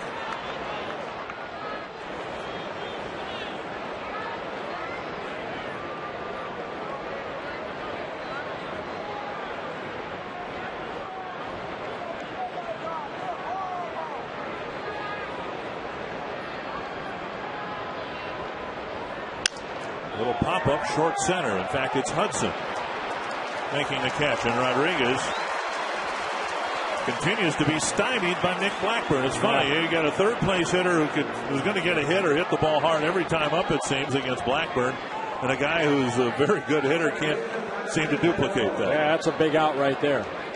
1 down, and here's Cano. Cano with a big 2-out hit in the 4th, driving in a run. The Yankees got 3 singles and a run in the 4th, and despite the fact that the rally was aided by a Joe Mauer error, the run is an earned run. Yeah, Blackburn did a good job of damage control in that 4th inning.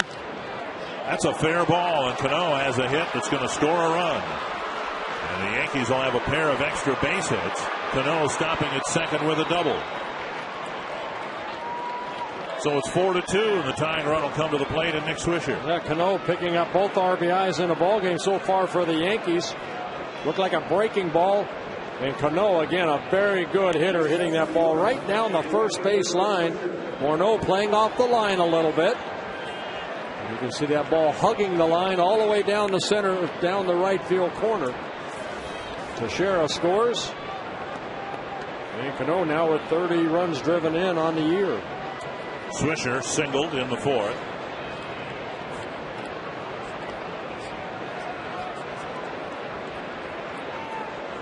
Teixeira, switch hitter, has had success against Blackburn. Cano has a couple of hits against him. You look at the Yankee lineup, and only Jeter among right-handed batters has had really good swings. Ron Coomer, why is that?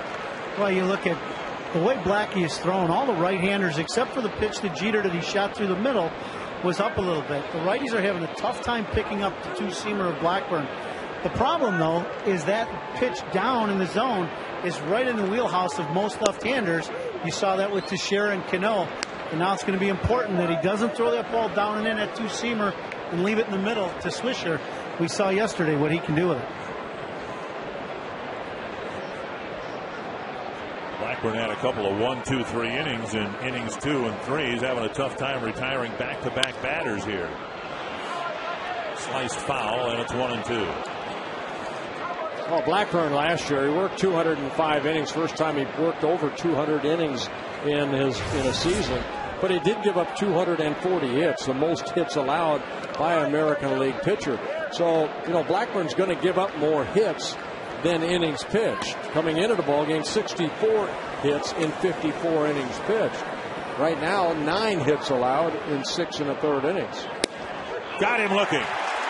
And Blackburn, who'd been trying to hit that inside corner all night long, finally clipped it. Well, Rodriguez was a big out.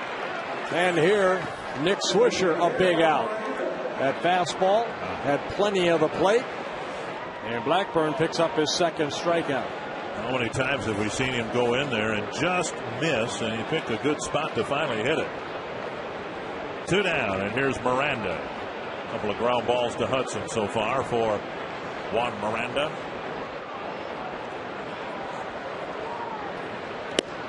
Yankees actually out hitting the Twins 9-7. Twins have a 2-run lead.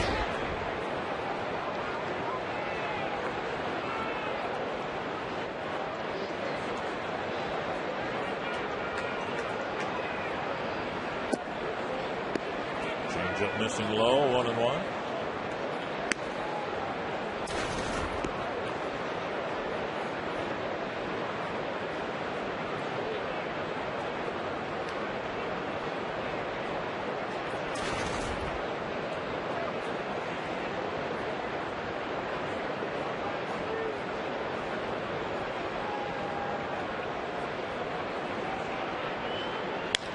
Bouncer to the right side. Morneau, the heel of his glove, runs to the bag to end the inning. Pair of doubles, a Yankee run, but the Twins still lead by 2.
For the Coors Light freeze camp.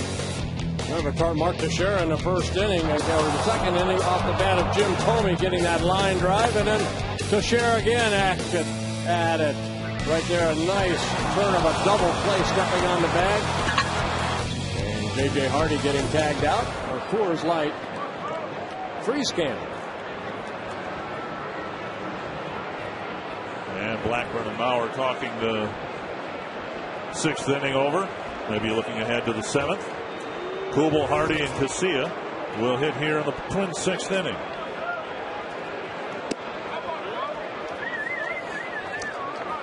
And ball 1. Kubel with an RBI double and a run scored. Then he hit a fly ball to right in the 3rd.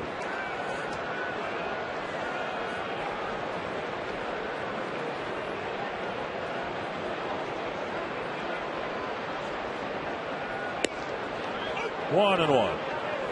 You know, that run that the Twins got in the bottom of the 5th inning, last inning, very important, because this Yankee ball club, they're not going to give up. Very balanced lineup, just like the Twins. And instead of a 4-3 game, now it's a 3-2 game. Now it's a 4-2 game. Twins would like to get that run back that the Yankees got in the top of the 6th.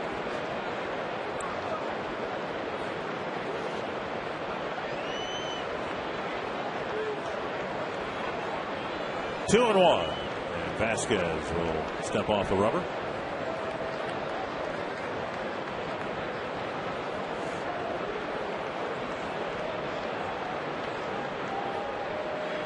A high drive to right field.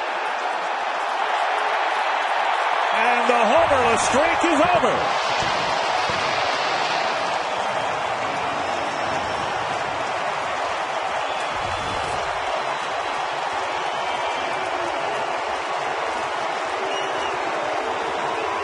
For the first time in 9 games and the first time in this homestand, Twins fans have seen their team hit a home run, and it's time for the Coors Light Cold Hard Blast. And they said this ballpark was a pitcher's ballpark. My goodness. I mean, if you leave a breaking ball up like this, good things for the Twins are going to happen. And Kubel hitting a solo home run leading off here the 6th inning. His 4th of the year. And just like that, the Twins did get that run back that the Yankees got in the top of the inning. Pretty good night for Kubel with an RBI double and a run scored. And now a home run. Ball 1 to J.J. Hardy, and now strike 1.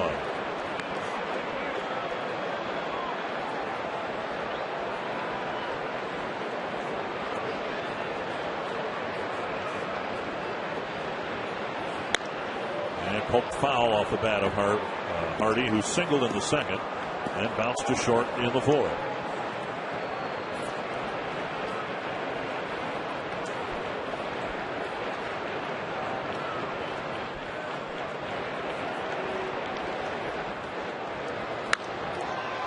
A tall fly ball to deep right field, but plenty of room out there, and Swisher on the edge of the track makes the catch, 1 away. Time for the Quest high-speed pitch, brought to you by Quest high-speed internet. Well, Vasquez at 91, Nick Blackburn at 92. Vasquez with 105 pitches in 5 1/3 innings, and Nick Blackburn through 6 has thrown 85. Here's Casilla. Couple of ground balls, one hit extremely hard, both of them going to the right side. Showing bunt, taking ball 1. You know, this thing the Twins have had with the Yankees, and it's gone on for a number of years now, reminds me of the thing the Royals had with the Yankees, particularly come playoff time in the late 70s. Now, the economics of the game were a whole lot different back then, but it seemed like every year in the playoffs, the Royals would have a very good team, and they'd face the Yankees, who had a very good team, and it was a great series, but the Yankees always won. 2-0. Now, I don't remember whether the Yankee dominance over Kansas City extended to the regular season or not, but it seemed like every year the Yankees would edge the Royals in the playoffs until 1980, when the Royals beat the Yankees to get to the World Series. And of course, that's the hope around these parts, is that at some point the Twins will get to the playoffs, face the Yankees, beat them, and eventually get to the World Series. You know, you're talking about the New York Yankees, 27 World Championship clubs. They've been to postseason so many times, and you know, it seems like every time you want to get to the World Series, you have to get through the Yankees. 2-2 to Casilla. And another foul.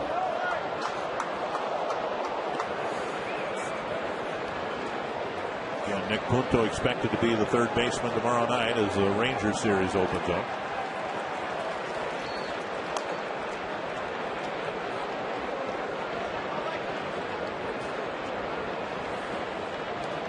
2-2. And another foul by Casilla. Ron Coomer, did you see a jet stream? There's still a vapor trail from the last one. You know, there's been a lot made of the home runs or lack of. You know, and we've heard it a lot today, even on sports talk radio, of a bunch of people just kind of flapping to me as a player. And you look at the Twins and the way they swing the bats, keeping the ball in the middle of the field is what they've always wanted to do. The opposing teams have hit balls down the line, and that's why they've hit more home runs. To me, though, the ballpark is going to play different each day. And right now, when you look at the flags in right field and the lack of wind that's blowing around the stadium, and Warner ball's going to carry. We pulled one, and that ball went about 450 feet. I don't think there's a park in the league going to keep that one in there. Right. Vasquez is taken out of the game. He went through the Twins lineup 3 times, gave up 5 runs, and it'll be Chan Ho Park pitching next for New York.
They're located in Apple Valley, Roseville, and Minnetonka, or come by the beautiful, majestic Athletic Twins clubhouse here at Target Field. It's open 7 days a week and stocked full of the latest Twins apparel and merchandise.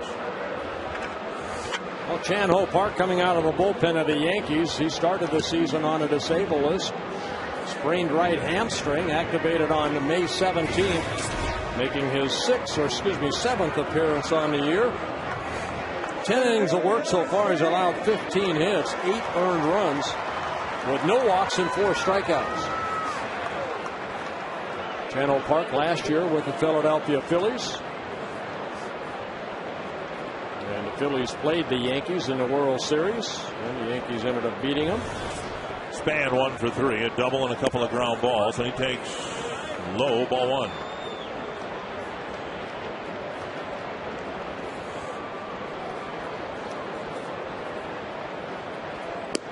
And a strike, 1-1.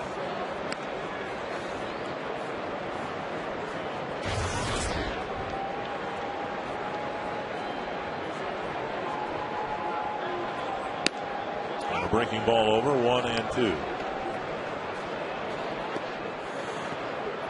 Chan Ho Park came up with the Dodgers back in 1994, spent 8 seasons there, and now since really 2001 he's gone to numerous clubs, from the Rangers to the Padres to the Mets to the Phillies, now here in New York with the Yankees. Under the glove of Park, and Span will get a base hit. So we've seen pitchers make a lot of catches on balls hit right up the middle. Andy Pettitte last night a couple of times. Blackburn today. This one ducked under the pitcher's glove. And the hustle of Span right here gets himself an infield base hit. Park's momentum takes him that way toward first base. He went after it. You see Span hustling down the line, beating it out. So 2 hits for Span. Yeah, Twins hits are even now at 9 apiece. Hudson has scored a couple of runs, walked and scored in the first, led off the 5th with a triple and scored. And that'll slice foul. As Span's batting average creeps up more towards 300, and Hudson's batting average has been above 300 before his 0 for 8 in the first 2 games of this series. Expected to settle somewhere around there. Well, this lineup still looks to be very, very dangerous once some slumping hitters have recovered. And I'll include Jason Kubel in that. Now, Kubel's had a really good night at the plate tonight with a couple of critical extra base hits. And it just lengthens the lineup out. And eventually the belief is this Twins lineup is still going to be able to produce an awful lot of runs. They sure are. With or without the home run. Well, you think of Span. I mean, he hit 300 last year. Hudson, a career 280, 290 hitter. Then you got Mauer, Morneau. Here tonight you have Tomey, Kadire. I mean, those guys in that position. Quick throw over by Cervelli, and Span getting back.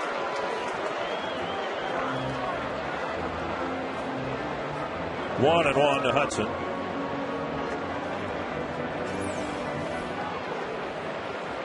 Span has stolen 3 bases in this series. Second base twice and third base once.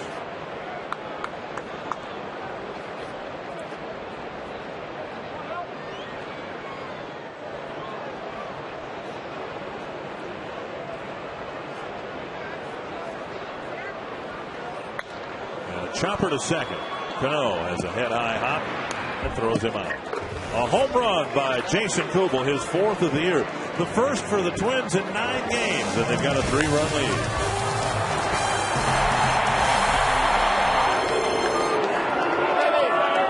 lead. See you, Johnny.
Connecting one right there, his 4th home run of the year. And Nick Blackburn, 6 very good innings. He's done a couple innings, the 4th and the 6th. A good job of damage control. Allowing only 1 run where he could have given up more. And Blackburn starting the 7th inning. He'll face Francisco Cervelli. As Twins fans want to look forward to a possible playoff matchup with the Yankees. There's a bouncer to short. Hardy scoops it up and fires. There is this that should be considered heavily beyond the wins and the losses. This is the 6th game and final game of this season series. In all 6, Twins starting pitchers have given the Twins a quality start. They've kept this Yankee lineup, as potent as it is, not under wraps, but under control in all 6 games. Oh, there's Francisco Liriano's. He pitched very well yesterday. 7 innings, only gave up a couple runs. Here's Russo, and he takes strike 1. Saw Scott Baker in that rain delay, or the rain suspended game, 5 shutout innings. Yeah, so I guess technically that wasn't a quality start, but still, right. Baker was on his way to maybe his best start of the year. Yeah. Just off the outside corner, 1-1. Russo hitting 9th. Hit a ball hard his last time up right at Morneau for a double play. Popped up, short center. Long run for Denard Span, and it's Hudson who makes the catch in short center, 2 down.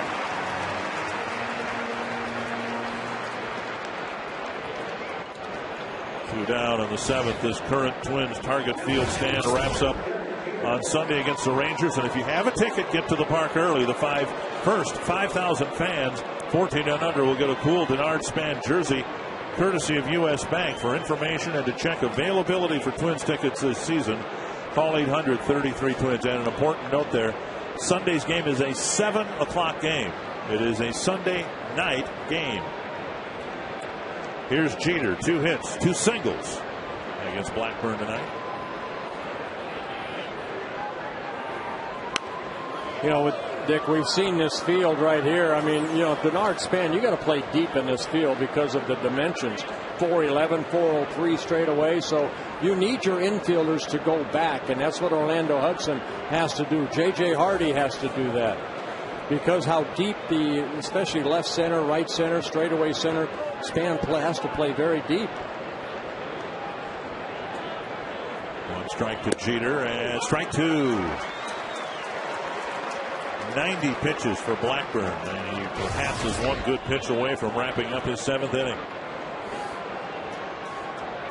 Blackburn coming into the ballgame 4-0 over his last 4 starts with an ERA of 2.67, and he's gone 7 innings in all 4 starts or more. Bouncer to second. Blackburn's 7th inning might be his finest inning. A 1-2-3-7.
Don't burn up your wallet. And again, you can vote for the Arby's Value Player of the game. Text the word value followed by a space in the player's name to short code 234234. Some competition here between the starting pitcher and his left fielder. Joe Mauer to start the bottom of the 7th against Chan Ho Park, and he takes strike 1. Another sellout crowd, 39,087 here tonight. Mauer singled in the 1st inning. Lined out in the 3rd, struck out in the 5th. 1-1.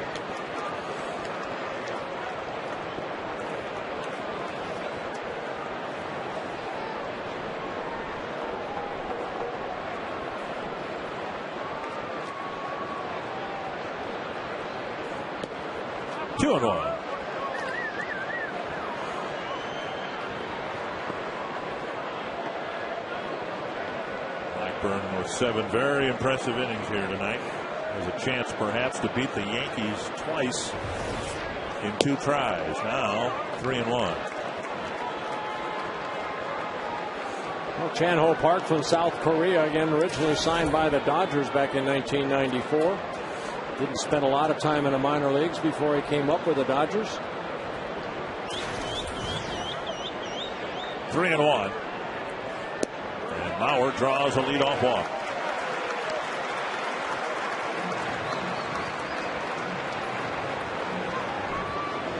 And that'll bring up Morneau.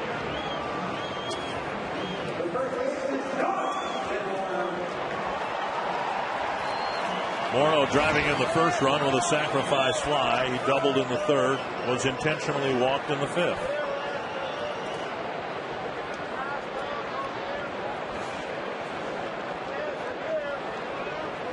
And Mauer checked at first base. On-base percentage of .490 now for Morneau. He added at .500 earlier in this homestand.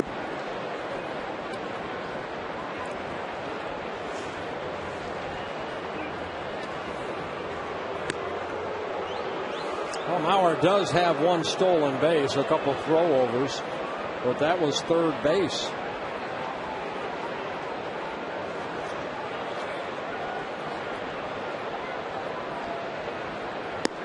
Taken low for ball one. Twins took 3 walks, one of them intentional against Vasquez, and now one here in the 7th against Chan Ho Park. And first 2 games of the series, the Yankees did a nice job. There's a ground ball, base hit right field, and Mauer will hold up at second base. Yankees did a good job pitching to the Twins, forcing them to hit their way on, and the Twins didn't do much of that in games 1 and 2. And Joe Girardi coming out, signaling to the bullpen. Going to go out and get his lefty, I believe, Damaso Marte. With Tomey, Kadair, and Kubel due up, and the Twins already leading by 3. A pitching change for New York.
Been a very good fielding first baseman for a long time. It really has. Nice double play right here by J.J. Hardy. The ball short hopped right there by Justin Morneau.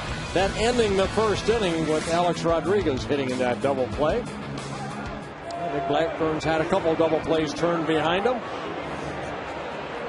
Damaso Marte coming out of a bullpen, making his 18th relief appearance. Situational type of pitcher. Only 9 1/3 innings in his first 17 appearances. He's walked 6, 1 intentional with 7 strikeouts. Tomey with runners at first and second and nobody out. Takes wide of the plate, ball 1.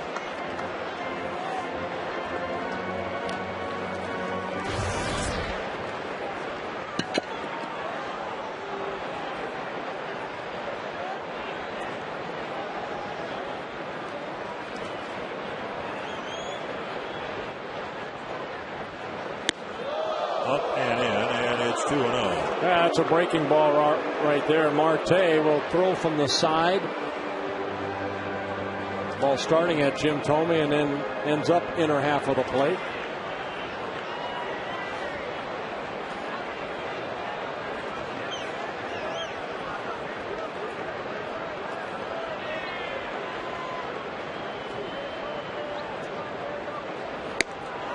High fastball and a vicious swing and a miss.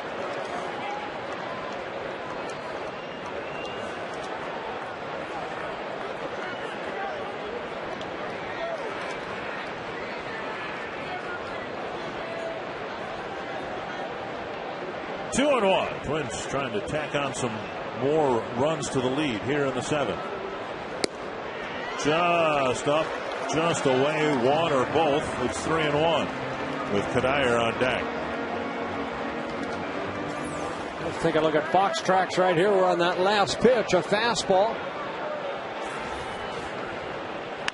High pop up, chased by Teixeira,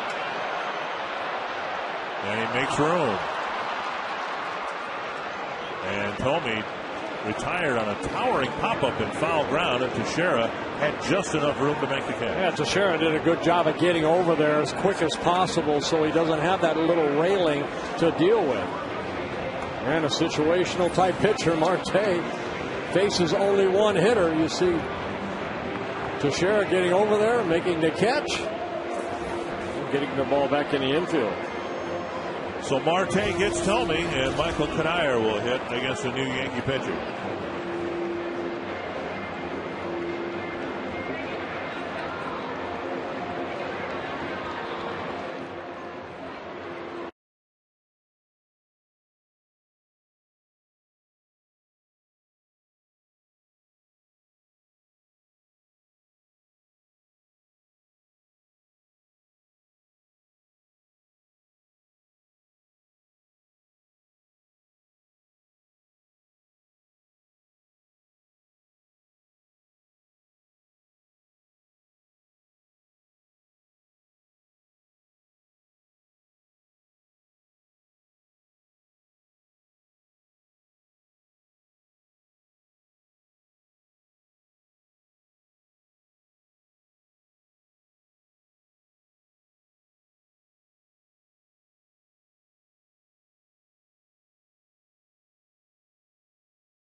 With the Yankees actually released him in March. Then he signed with the Oakland A's. Made 12 appearances for the Oakland A's. 0-2 with an ERA at 8.83. Oakland designated for him for assignment, and then the Yankees ended up signing him again. So those numbers right there with the Oakland A's, making his first appearance this year for the Yankees. One of the reasons the Yankees went after Godin was Alfredo Aceves, a pretty valuable reliever for him last year. Been on the disabled list, and they're unsure how long he's going to be out. He's got a bad back, and he's a big part of that bullpen. So here's Kadire with runners at first and second and one away. And a slider on the outside corner, a strike. Yeah, Godin, a sinker type pitcher. You saw the slider right there. He pitched for the Yankees last year.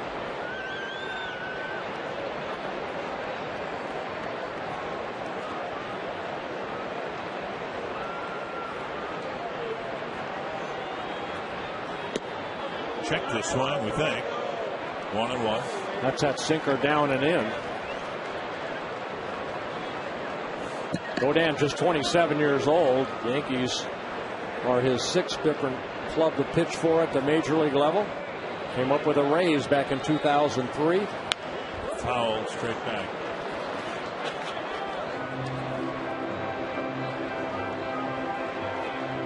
And so often in the month of May with 2 strikes, Kadyr's gotten one breaking pitch after another on the outside corner or just off the outside corner from a right-handed pitcher. Yeah, I think what we've seen too is Kadyr's hitting a lot of balls to right field because of that.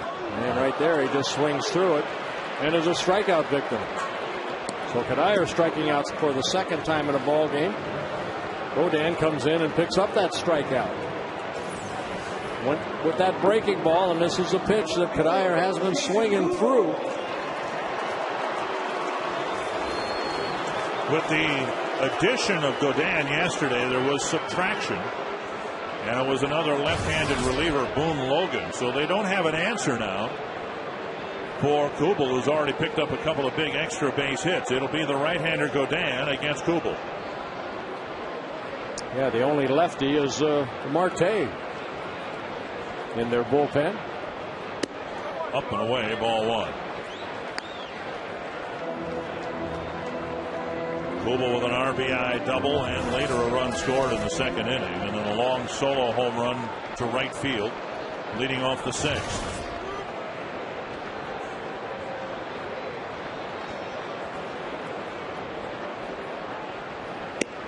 On the outside corner. Yeah, that home run by Kubel, his 75th major league home run.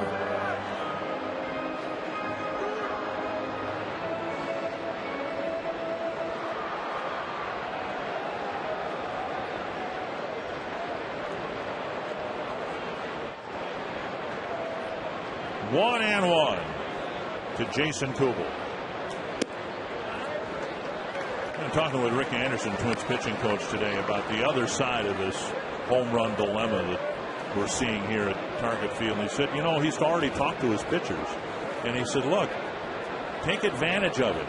If this is a ballpark where you can consistently pitch hitters away and not be damaged by it, do that. And that's what we're seeing Godin do here to Jason Kubel. Every pitch has been either on the outside corner or outside the strike zone. Yeah, Kubel didn't like that call right there. Scott Berry will take a look at the box tracks outside, and Cervelli right after that kind of went out to talk to Godin and said, you know what, he's given us 3 or 4 inches outside, let's try it again, go a little bit further outside. So it's not the ball game certainly, but you know, this is a critical at bat for the Yankees. They want to stay in the game, and they're pitching Kubel away. And now back inside, now back outside, and the pitch fouled away.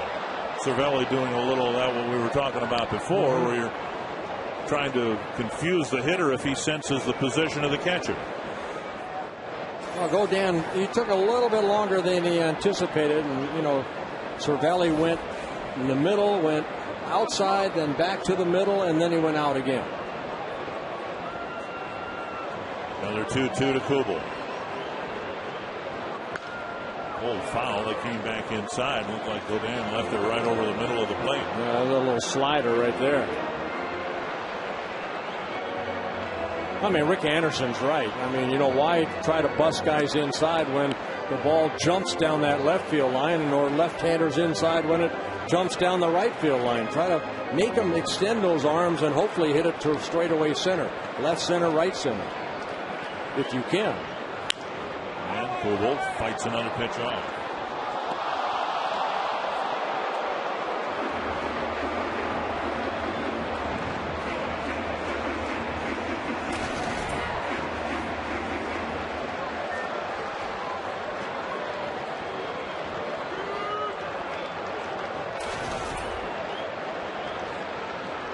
Another 2-2 coming to Jason Kubel, trying to pick up his 3rd hit of the night. A long look in here, and Kubel gets tired of waiting and asks for time.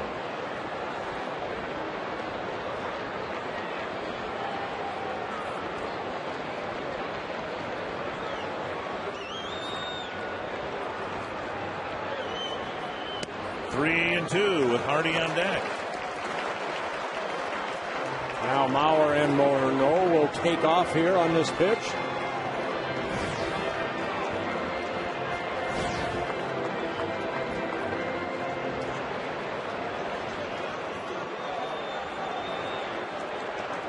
Full count to Kubel. Deep drive to right. There goes another one.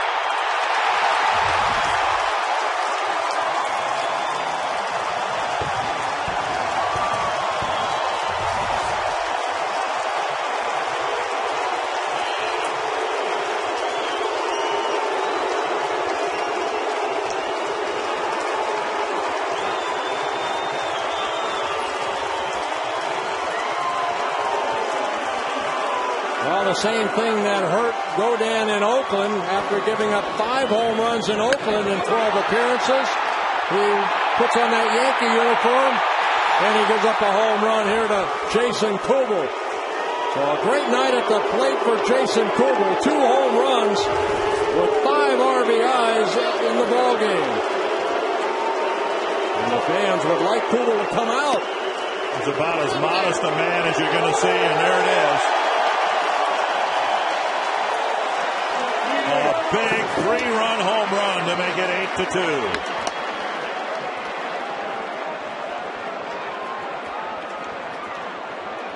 So with Kubel, he went away, and finally made a mistake over the plate, and Kubel hooked it into the basket. That was a good at-bat. He kept fouling off pitches. Finally, Godin gave him a pitch that he could uppercut with, and he hit that 3-run home run. And Hardy strikes out, but not until Jason Kubel gets his 3rd extra base hit, his 2nd home run, and he's doubled the Twins' lead to 6.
Three hits in the ball game. He scored 3 runs and has driven in 5. So a great job also by Kubel, but also by Nick Blackburn. He worked the first 7 innings. Another quality start for Nick Blackburn. And now the bullpen is asked to hopefully get the last 6 outs as Jose Majaras first out of the bullpen. It'll be Gardner to Sharon Rodriguez facing left-hander Jose Majaras. Jose making his 10th relief appearance. He's worked 8 innings, given up 9 hits, 2 walks with 5 strikeouts.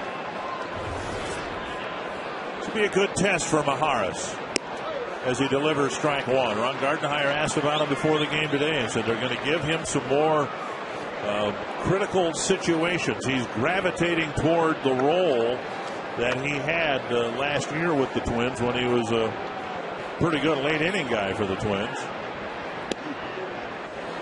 And Majaras is healthy. He's trimmer. He had some elbow problems that put him on a disabled list, but the last 2 outings very good for Jose. A big part of that kind of setup role last year. 71 relief appearances, an ERA at 2.34. Snaps a breaking ball over there. 1-2.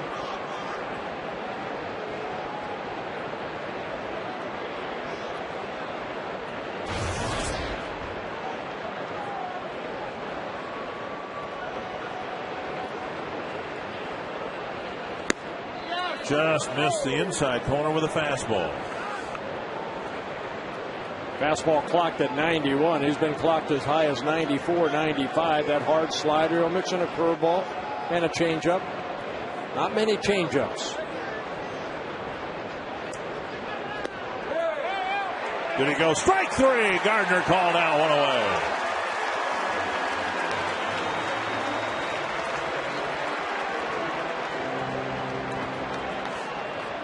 A hard breaking ball right there, and Gardner trying to hold up, but check swing is called strike three. Now we're sitting down and away.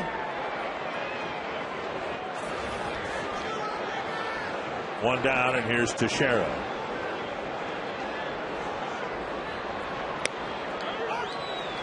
Teixeira continuing his Hall of Fame career against Nick Blackburn tonight. 2 hits and 3 at bats, but now he's hitting right-handed, his better side against Maharis.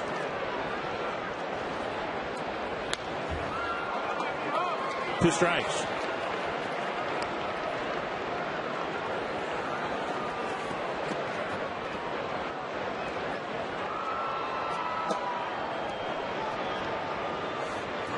Not a movement from Teixeira.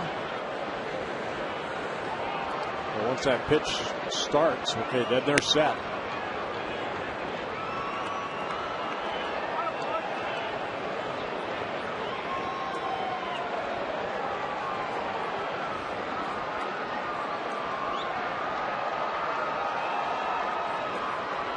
I think Gary Sheffield had the most movement of a bat that I ever saw. Saw Carlos Gomez with the Brewers. Yeah, he was up and down. Wiggling it back and forth a lot. Like he's chopping wood. Could be a really good night for the Tampa Bay Rays. They beat the White Sox 5-1. Kansas City beat the Red Sox at Fenway Park 4-3. Now the Yankees are losing. The Rays could get a game back onto their lead in the East. Tap foul. Still 1-2.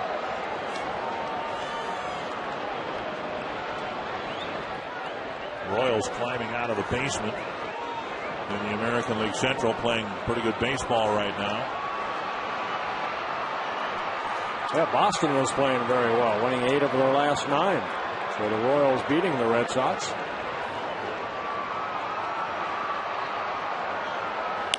High pop-up, left side of the infield. Casilla calls for it. Out, number 2. You didn't make the Twins 25-man roster, but tonight you can be a member of the Twins territory team. Log on to twinsbaseball.com right now and see how all the benefits of joining the team can make your summer really, really enjoyable. Register today. Start getting the benefits right now. The Twins territory team at twinsbaseball.com. Here's Alex Rodriguez.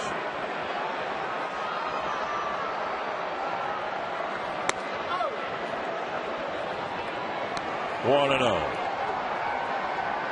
Rodriguez is 0 for 3.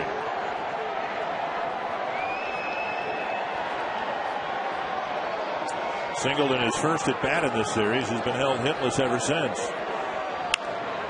Until now. A base hit dropping in front of Kubel, and Rodriguez is aboard with 2 outs in the 8th. Yeah, not a bad pitch right there. Rodriguez, you take the power away if you get that ball inside, and Rodriguez just softly hit that ball in the left field. So the 10th hit for the Yankees, first one for Rodriguez. Cano has 2 of them, and his 2 hits have driven in the 2 Yankee runs. An RBI single in the 4th and an RBI double in the 6th.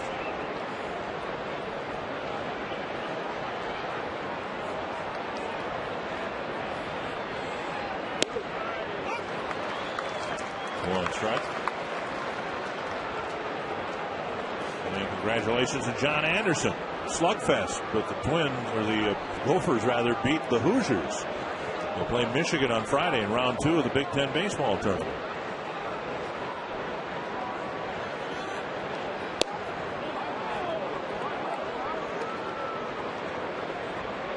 One and one to Cano.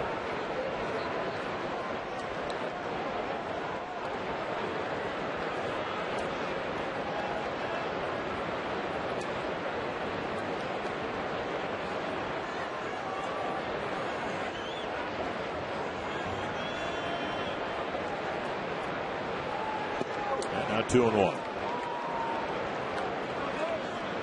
Twins will host the Rangers starting in a series tomorrow. The Yankees go to Cleveland. They'll play a 4-game set, a wraparound series at Progressive Field. The Indians might be without Grady Sizemore for a while now. He's on the disabled list, and they're saying he may need surgery. He's got a bone bruise in his knee, I guess, and it's such that he might need surgery that would end his season. That's why when you hear a bone bruise like the one Joe Mauer had in his heel, then you think, well, it's just a couple of days, it should be fine. But those things can be so tricky, and it might keep Sizemore out for quite a while.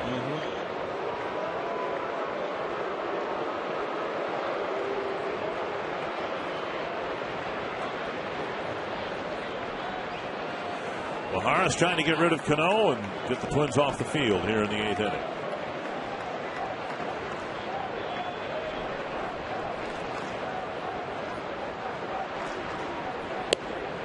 Missing inside. Now here's a pitcher you basically say right down the middle. Joe Mauer shouldn't move at all. Tried a 2-2 breaking ball right there. No free passes. Twins have that 6-run lead, but again, this is the New York Yankees. Make them earn their way on. Blackburn, no walks in the 7 innings he worked.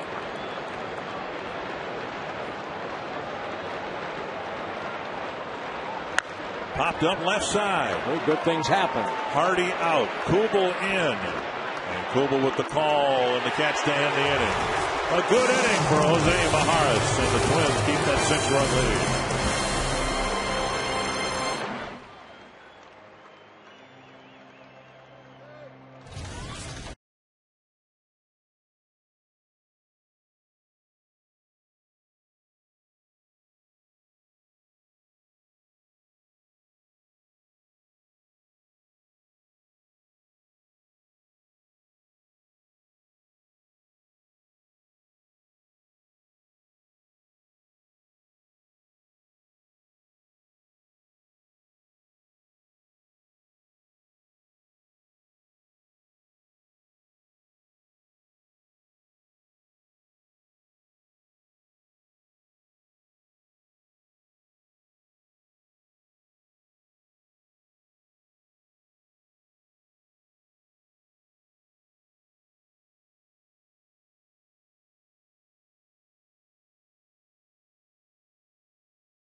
And guess who's at the ball game tonight? We got a little basketball influence here. Tom Hanneman, the television voice of the Minnesota Timberwolves, taking a little basketball during the summer.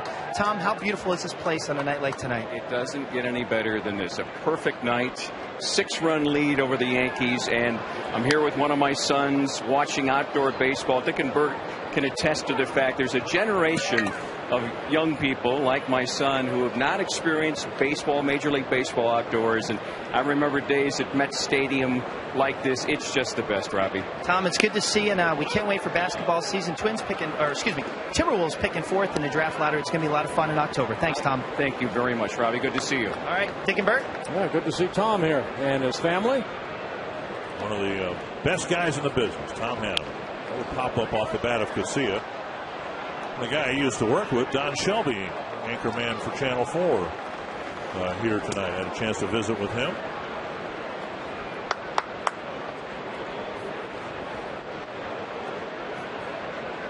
One and two.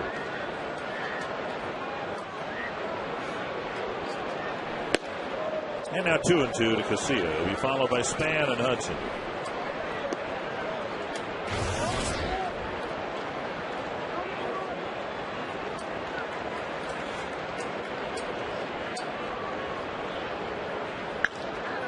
Off the glove of the pitcher, and Casilla will get an infield hit. So the leadoff man is on here in the 8th. Yeah, Casilla picks up his first hit. Godin tried to leap to get it. Looked like he hit the heel of his glove and popped straight up. Ball hit right back at him. And then once he made contact right there, the ball dying right there. Cano picking it up. And Casilla will take that hit.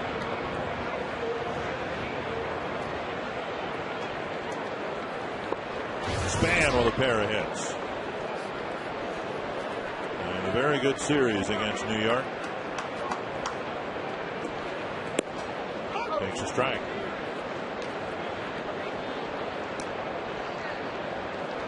Right now, Span's hitting at 292. Hudson's hitting at 293. Mauer at 340. Morneau at 377. Pulled foul. And some other hitters, including Kubel, seem to be bringing their averages up on a regular basis. I think this team is going to be just fine in terms of producing runs here if it can stay healthy. 1 and 2. And I think what we've seen is from the starting staff, very, very consistent. If they can pitch 6 or 7 good innings, that takes a lot of wear and tear out of that bullpen. 1 and 2 to Span. 2 and 2. Well, we talked at the very beginning tonight about how there is no margin for error when you play the Yankees. You make a mistake and they will capitalize. And as far as the starting pitcher goes, Nick Blackburn pitched about as flawless a game. No walks. Well, his typical game. Doesn't want to walk anybody. He will give up more hits to innings pitched. That's Nick Blackburn, but they're singles. There's 1 extra base hit off the bat of a Yankee batter against Nick Blackburn. 2. The back-to-back or the doubles in the 6th inning.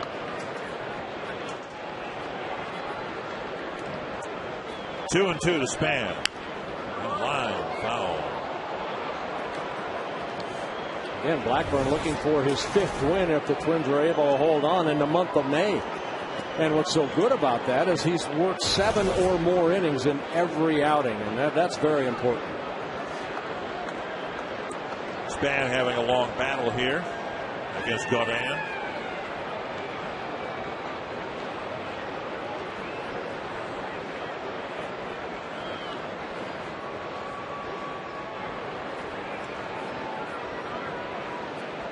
Got him with a breaking ball on the outside corner, 1 away.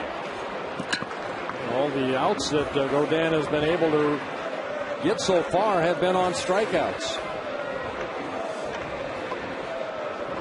And a sweeping breaking ball catching the corner. Here's Hudson. Scored a couple of runs tonight.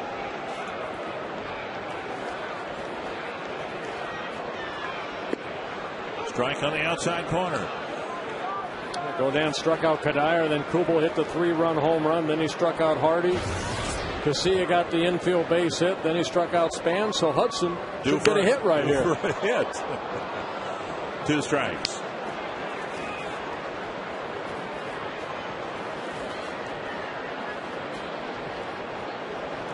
Twins took 2 out of 3 from Milwaukee. If they win this game, that'll bring the homestand record to 3-3. Burnett warming up. 1-2. And the Rangers come in for 3 starting tomorrow night to finish out the homestand.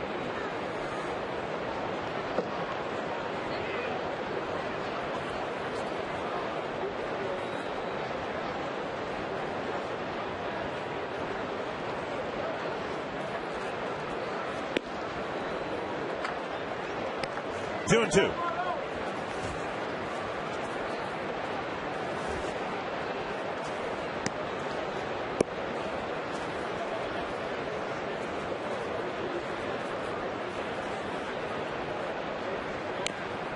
Came inside. Hudson got a piece of it.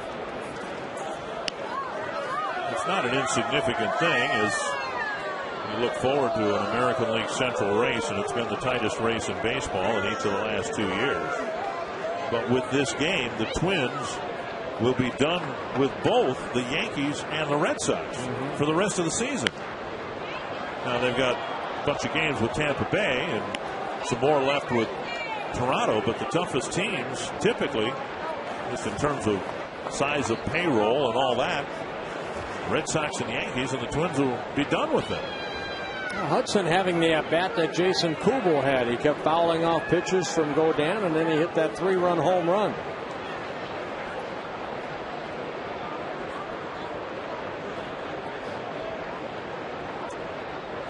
Another 2-2. Check to swing, 3-2. Lauer on deck.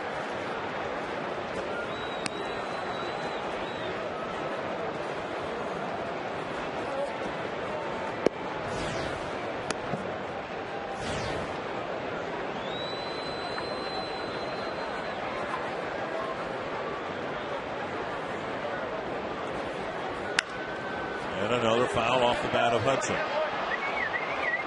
Dan has retired 3 batters, but he's thrown 37 pitches. Yeah, this is a part of the game. The Twins up by 6 runs here in the bottom of the 8th inning. Casilla at first base. A lot of times earlier in the ball game he'd take off right here, but you see Teixeira holding him, playing behind him. Casilla staying at first. And Hudson works out a walk. Emphasis on the word works because it was a struggle. A lot of pitches, and he ends up at first base. That's good at bat right there for Orlando Hudson. Bauer to the plate. A single and a walk so far.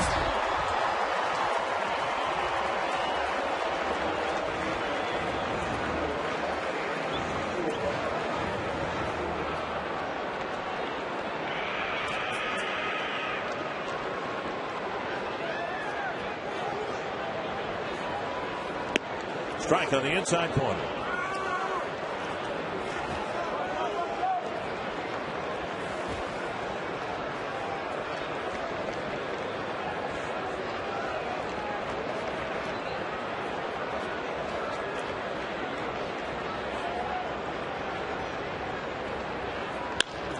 And a ground ball to short. And it'll be an inning-ending double play. Twins with a 6-run lead, we should say. Stay tuned for the Gander Mountain weekend weather update for Twins territory.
smile against the Yankees. And how about Jason Kubel's season series against the Yankees? Well, he hit that grand slam in the only win for the Twins in New York, where they beat the Yankees 6-3. And then here today, 3 hits for Kubel, 2 home runs, a solo home run and a 3-run home run, counting for 5 of the 8 RBIs for the Twins in today's ball game. Alex Burnett comes in to pitch to the Yankees in the ninth. Burnett making his 15th relief appearance. Very good earned run average. 22 innings worked out of that bullpen. 19 strikeouts.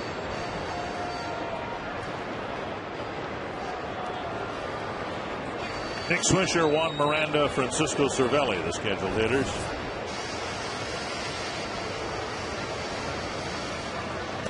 Down low, ball 1.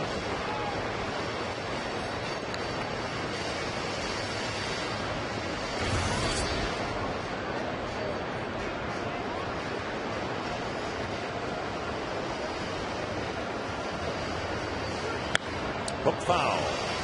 1-1.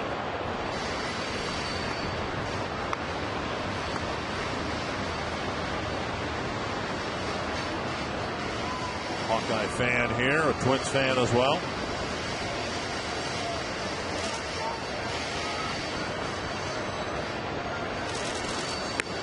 Up and away, and it's 2-1.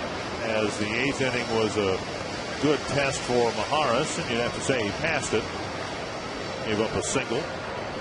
An otherwise good inning.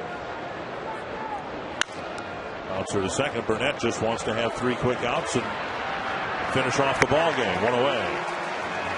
Well, good start to it right there. Swisher breaking his bat and hitting that ground ball to Hudson for the first out. That'll bring up Juan Miranda.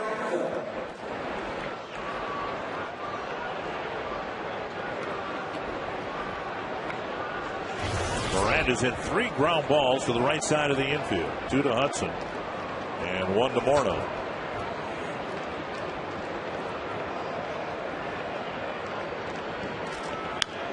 Foul to the net.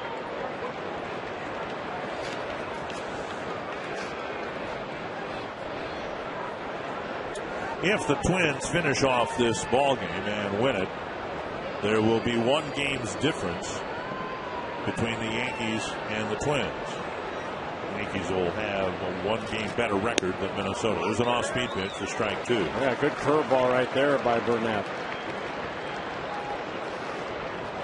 The Twins, if they win tonight, will be 1 game better than the team they're opening up a series with tomorrow. 1 game better than the Texas Rangers. 1-2.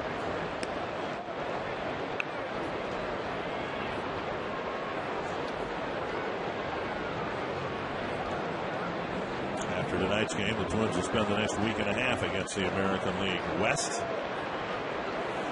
going to Seattle and Oakland on the next road trip.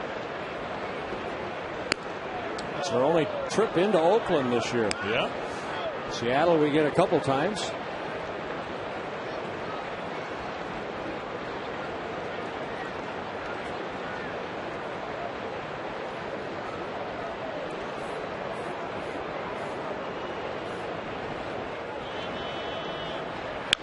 Foul back.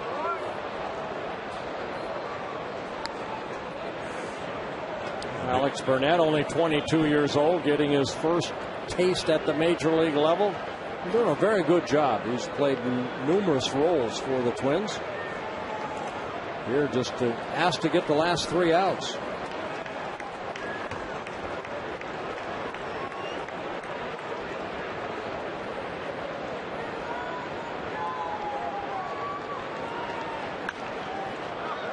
And another foul.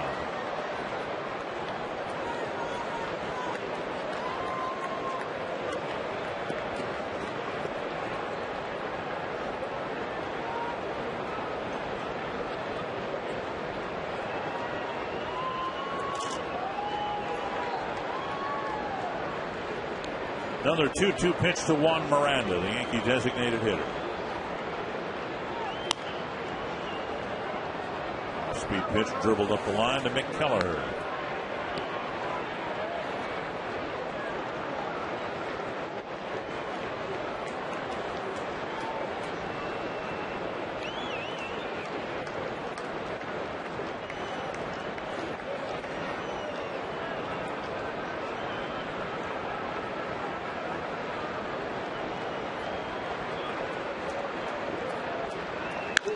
High fly ball to center. Span has it measured. Miranda finally retired out number 2. Or Jimmy John's delivery of the game actually delivered twice to your doorstep. Got an RBI double in the second inning, and then a solo home run leading the bottom of the 6th, and then the big 3-run home run in the 3-run 7th inning. You had this guy, didn't you? Yes, I did. I was pretty confident he was going to have a good night tonight. I had him for 3 hits and a home run, and he actually got 3 hits and 2 home runs. Here's Cervelli. You give me the lotto numbers, please. Who was your pick? You had the number 1 overall pick. I had Justin. You did all right. I got some points. RBI, a double, a run scored, a single. Fouled away, 1-1.